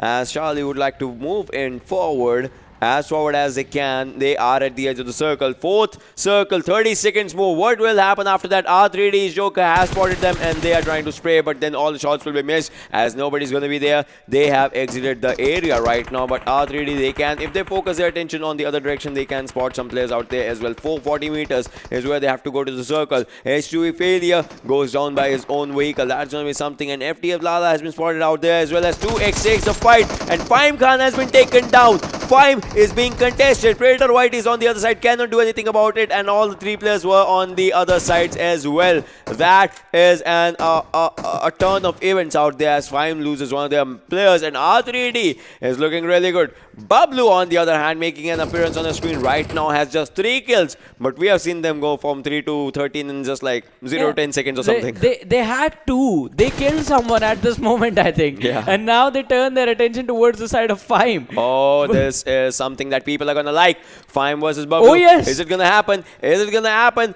I don't know. They are looking in the right direction, but does Fime know that if a knock comes, it's gonna be from the Bablu side? I think now they will, as the shots are coming. But look at that. Danny has been taken last. Fime was also looking for them. Danny was going for a flank. Was caught off guard in that scenario. Was caught on guard actually, because they were going on the Fime side only, and Danny, the curve fires are coming in. Fime Sneak is out there. Fime Moto is out there. They know the players that they have given the damage out there right now. Pikachu is moving in forward. The smokes cloud has been formed. The smokes are coming in. It's a really good strategy. Revive your teammate before your opponent just find it. But then I think Pikachu will spot that Predator. Almost spot him. Yeah, he turns away at the worst possible time, and that's going to allow Pikachu to revive Danny. And Danny is crucial to Bablu in every single engagement. Look at Ghost. The blind fires. Spam shots with that many 14. Actually, some of them managed to connect with the target, but still not enough damage to actually kill someone off. And since we know it is Bablu, I think they are going to fight Diffuse and GH and Fime at the same time. But Ghost, he has been knocked down. I think the revive is going to come in at any second as Tyrant is popping up the smoke, and as soon as the smoke is there, they need to be safe. Bablu, they need to take this one perfectly as well, just like they did the last time on Miramar, when once again they fought 4 squads at the same time. Bablu, they are being surrounded. Fime Predator with that DP in his hand is going to look out to spot the players from the side of GH, and Tyrant is running in the smoke, goes to the first floor where his teammate is waiting. The revive is going to come in on Ghost as well. On the other side, Danny has been revived as well and is still pretty healthy to take the fight. So at any given moment, as soon as Bablu feel comfortable and as soon as they feel like it is their time, they are going to charge in on one of these teams, and either we're going to see Bablu being taken out or either we're going to see the other team being taken out. But someone who's going to be taken out, it's going to be Aqua, as Predator with that DP spray is going to connect on Faddy and he is going to be knocked down. So that is going to put Aqua in a really bad situation. But Bablu Pikachu still focused on the players from Fime is going to try and get the revenge for his teammate being knocked. But now the fights are just growing as GS, they turn from Bablu and focus their attention on towards FTF. Rams is going to take Emerge from his hands. KMD is going to take Rams. Back and forth trades coming in, and Team Aqua is going to be eliminated as Bablu and Fime, they turn on an entire squad of Abs, and the distance is not going to matter. Whoever is out going to be out in the open is going to go down. Bablu, another one, is going to be taken down. If it's Pochinki map, it is going to be Bablu's map. Freestyle goes down as well. 10 teams remaining, ladies and gentlemen. 37 players alive. What's going to happen? Gaming Hub, another big name surviving out there with 4 kills. They have spotted Bablu. 3 big squads are going to be fighting with one another right now. Fime Moto has been taken down as Pikachu takes the fight. Fime Seek also goes down. 2 players of Fime out of Fime have gone on a grenade from Failure. Will the grenade hit? Will the grenade hit? He is popping grenades right now. They are on the top different direction, but if that grenade would have hit, I would have seen the damage that would have been out here. Adnan takes down 1. Flama takes down R3D's Colossi. That is all happening out there. Bablu Pikachu is also on the screen, and it's going to be the end of one more team. Well, not proper end, as F2D is moving on the other direction, but I think Gaming Hub, they are going to go for it as Talal is out there. Adil, 1 HP surviving medkit is being popped up, but if Talal spots him, that's going to be the end. But on the other hand, Mafia also goes down. Talal with just 50 HP still surviving. Adil is on 100 right now. He's going to go. He's going to go. But then before him, the team of F2D Esports is going to exit the stage. But look at this. Bablu goes, takes on KBK Viper as well. The fights are happening. R3D Esports make an exit. Tyrant is on a domination. 7 kills already with this team right now. Can this team hit 200 mark? That is my question. Will they go for it? Look at this. DFUZeHani just right in the forward area, and DFUZeHani is so low with his bullets right now. But still, Pikachu is trying to spot the players on the other direction. Reload, but still he manages to go for it. Pikachu was reloading the vehicle, the gun, and the cover comes in out there. That was just more than impressive. Why would people charge on Bablu? Like, he goes in, he's like, I'll get information. They're like, you don't get information, you just die over here. And that is exactly what happened. The player was taken out in an instant. They do not care that his teammates are behind them. They are shooting the cover fire for their teammate. And Bablu is like, alright, how many shots can you hit? How many can you land? We are out in the open. We'll just take this fight and we'll come out on top as well. As Bablu rack up 11 kills on them, and Ghost is going to get another knock. Can he get the finish as well? But Fime, they are going to be in trouble. 2 players down. Predator and Sneak, the only 2 remaining, and Predator is going to be taken down by H2E Dread. The knock coming in. Just 1 player standing. Sneak, he's the only one standing. Can he survive this one? H2E, they're right behind them. Ghost is providing the cover fire for the side of Fime. He can actually get the kills and protect Fime this time. Unknowingly, he'll be protecting a team out there. Like he does not know if Fime is out there or not. And Trent is on a domination right now as he has 3 kills for himself. Ghost with that mini 14. Bablu is still 4 men strong right now. Can their gameplay be at that point as they have 11 kills for themselves in a matter of time? They just increase their kills, and that is just more than impressive from this team right now. No team is inside the circle except for Adnan from HR. Other than that, no person is inside the circle. Say no more. Adnan drops 1 person down. Fime Snake still surviving with 1 more player. Bablu Ghost is moving in forward. He wants to charge into one direction. I think he's going to go for a leftward flank or a rightward flank. That's going to be his answer. Snaker just trying to move in. 4 players from HR also surviving. 247 Gaming. 1 player surviving. 2 players are knocked out. H2 Esports. 1 player is knocked out. 2 players surviving out there. Fime. 2 players surviving. 1 kill for Fime as of now. 11 points for Team Bablu. HR with 6 points. Gaming Hub with 8 points. Team3 with 1 point in their hands. 247 with 3 and 5 with 1 single point. And look at this. This can be a bad strategy. This strategy can backstab. They are 4 people in 1 vehicle. They should not go for it. A smoke is in his hands. He smokes it in a that is impressive.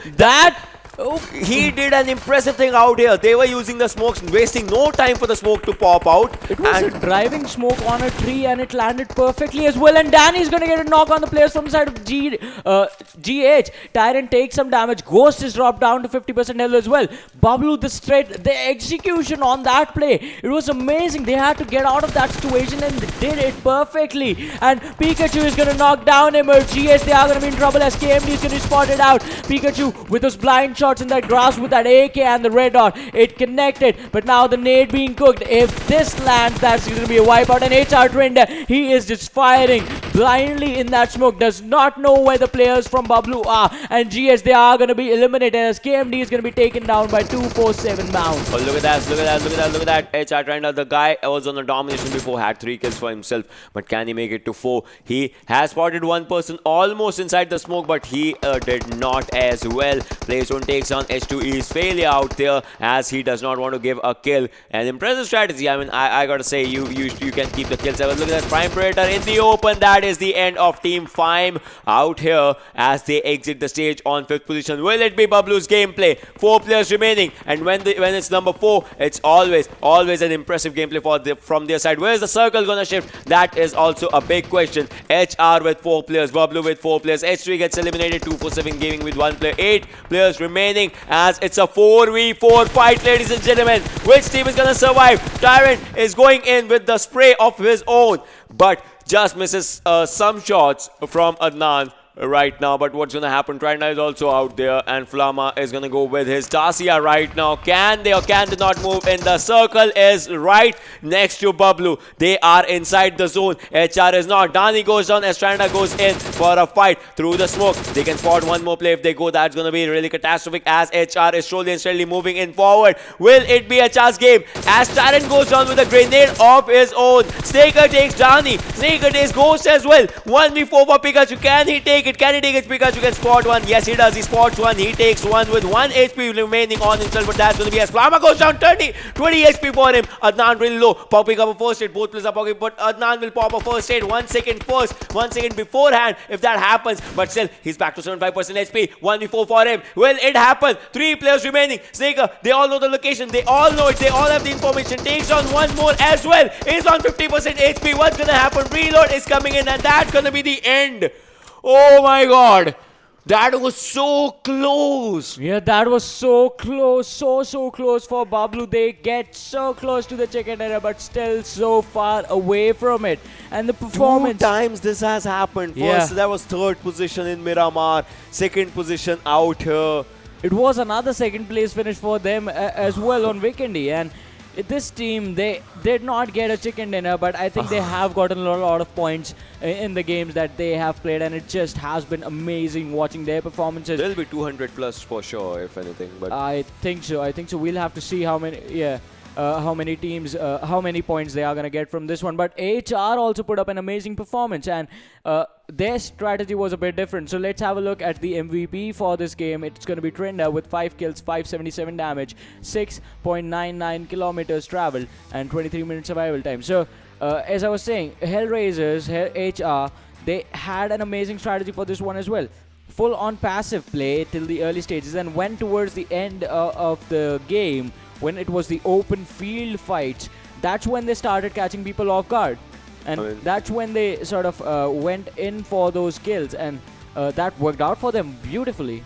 The rotations were good. This guy has covered 7 kilometers of distance alongside with his team, and 5 kills the 5 precious kills that he just brought up for the team. The final person was taken by him as well, so that just shows the impressive way of him fighting out there. And talking about impressive ways, Pikachu had that fight in himself as well. He was popping up the first hit when it was needed the most. He was taking down the players. The reload is what actually just cost him the match out there. But then let's see top 5 players as well as we are talking about, because if anything, I'm sure that there should be Bablu squad as well. Yes, Tyrant is out there with 5 kills, 743 damage. Tranda with 5 kills, 527. HR Snaker with 1000 damage. That's a lot. Bablu goes with 814, and HR none. So HR has 3 players, Bablu has 2. That is impressive by first and the second team coming out there. Yeah, these teams were doing a lot, and as we know about Snaker, as we have been seeing this guy this entire day trying to pull off plays for his team. and he is basically the second Danny in the game. But Snaker and Danny have a different play styles. Snaker actually goes in, spots out, and takes the fight from the distance, while Danny, in typical Bablu style, is like, hey guys, here they are, I'm gonna go in, you guys can follow up whenever you feel like. Or you can just loot the crates if anything. That's also what it goes for. But then let's see the standings of Erangel, and let's see if maybe Bablu is on top. I don't think so, because 6 points mark. Yeah, obviously that 7-point mark is gonna be something. And 20 placement points for HR, 14 kills for them. That was impressive, as 34 points are theirs. Bablu on the second, Gaming Hub on the third, with 10 kills for themselves. 247 Gaming drops down to 4th. Team H2 drops down to 5th. R3D is on 6th. Fime is on 7th. So Fime is always on 7th or 8th in these ones. 2xOfficials are on the 8th position with 6 placement points for themselves. Had Bablu had 15 kills instead of 16 kills instead of 13, 3 extra kills, I think they would have done what exactly we were talking about before game. They would have made history when their total placement points would be less than the number of points they earned for kill. But talking about that later on when we look at the overall standing. Let's add the standings of this game. 9-16, KPK Gaming 9, DFUZe on the 10th, the Stars on the 11th, Freestyle on the 12th, FalaQ 13th, F2D Esports on the 14th, FTF Esports on the 15th, and Team Aqua did not perform this time. Unlike the first game on Erangel, this time they will be on the 16th position. So, but for them, I think it is okay, just because it is a 3-man squad.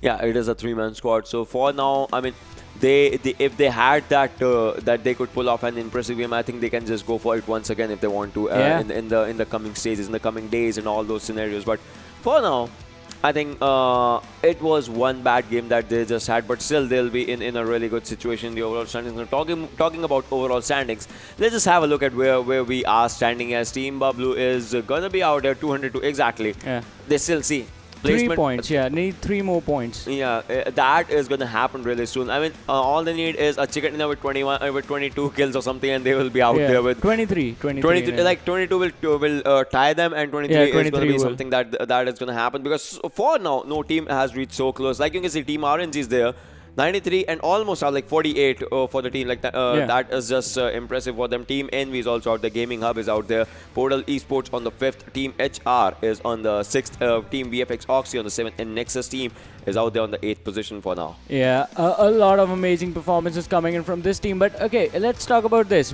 As soon as we move on to the next section of the standings, the next quarter, and see where Team Fime is. They have been so consistent, but still not being able to make it into the top 8. I think that is just going to be heartbreaking, but still their standing is quite good. Top 10, being in the top 10 when you need to be in the top 24, that is actually pretty good from the side of Fime. But LOU Esports on the 9th, Fime 10th, 2xOfficial 11th, TUF on the 12th, North Esports on the 13th, Rogue Nation on the 14th, Arkadians, even when they are not playing, they are pretty consistent on the 15th position for now, RSxTeamx on the 16th position. Moving on from here, let's look at the table where teams need to perform really well, and this is interesting. Look at this. 17th position, Team Aqua, 18th F2D Esports, R3D on the 19th, 247 Gaming on the 20th, DFUZeOfficial on the 21st, Freestyle on the 22nd, H2E on the 23rd, HFD on the 24th. And the difference between points, 57 for Team Aqua, who are on the 17th, and 43 points for HFD on the 24th. So the difference is not that big. The standings are going to be really volatile over here as well. And 43 points for the last team on the 24th position. Let's move on to the next last quarter and see how many points are going to be required by TeamBTK, who are going to be 39 points on the 25th. The Real TG on the 26th, 38 points. Blacklist on the 27th, 36 points. FTF Esports, 34 points, 28th position. The Stars, 29 points, 29th position, 33 points. FalaQ on the 30th position, 30 points. KPK Gaming on the 31st position, 30 points as well. So an HTeamXRange, 32nd position, 22 points. So apart from HTeamXRange, the others actually have a fighting chance if they get at least 2 chicken dinners for themselves in the remaining 4 games. Yeah, I mean, that is totally true. Like, it just comes out to this, like, the amount of gameplay that they'll be playing, and if they have chicken dinners, or like, see, it's a pressurized situation for them, but if the teams at the bottom table, they just try like Aqua did, and if they just reach there, that's going to be something really good. I mean, Aqua last game was not that good for them, but then it was decent when the games when the day started. And talking about things, Bablu Pikachu hitting that 30 kills mark. Bablu goes. All right, I said something to you, like Yeah, Danny is the one man who let you down. but he's still like 22. he just, had to be fourth. He He's had to. fifth. He just needed like one more. If he had one more, that would have been just impressive. Like these guys are impressive at some level. Definitely, But definitely. And then he also has 22 kills for himself in the bank. But then after that is gonna be the thing like 6 to 10. But then still 30, 25, 23, 22, 22. That's a lot good when you talk about the numbers. And the lead that Bablu overall has in their kills it's impressive. 100 kills for 100 kills. 3-digit kill marks overall the team has. Yeah, exactly. And no one can get even close to them just because of how aggressive they are. But moving on to the next 5 kill leaders, Snake is going to be on the 21st position, 21 kills, 6th position, 7th position being taken by Vegeta from PES, 17 kills. And Hamid on 8th position, 16 kills from the side of RNG. Gaming Hub's KMD is going to be 9th, 16 kills. Fime's Flicker is going to be on the 10th with 16 kills as well. So there is a massive drop when you notice, when you see from the first to the second sort of set of kill leaders. And that just shows the style of play, the variety of style of play that's present in this tournament from the teams. Because you have these two amazing. Let's bring the conversation back to Danny versus Snaker. You have these two amazing players who are responsible for engagement on their opponents, who are always the first one to start the fight, and they are always leading the damage charge. But somehow their styles are polar opposites to each other. Yeah, I mean, see, it just depends. If you are comfortable in your style, if you want to go properly aggressive, or you want to go like thinking about the situations, then go aggressive. Like you need to be aware of your surroundings as well, or otherwise you're like, I'll just go in, I'll just charge, and you guys can either give me cover and all those things.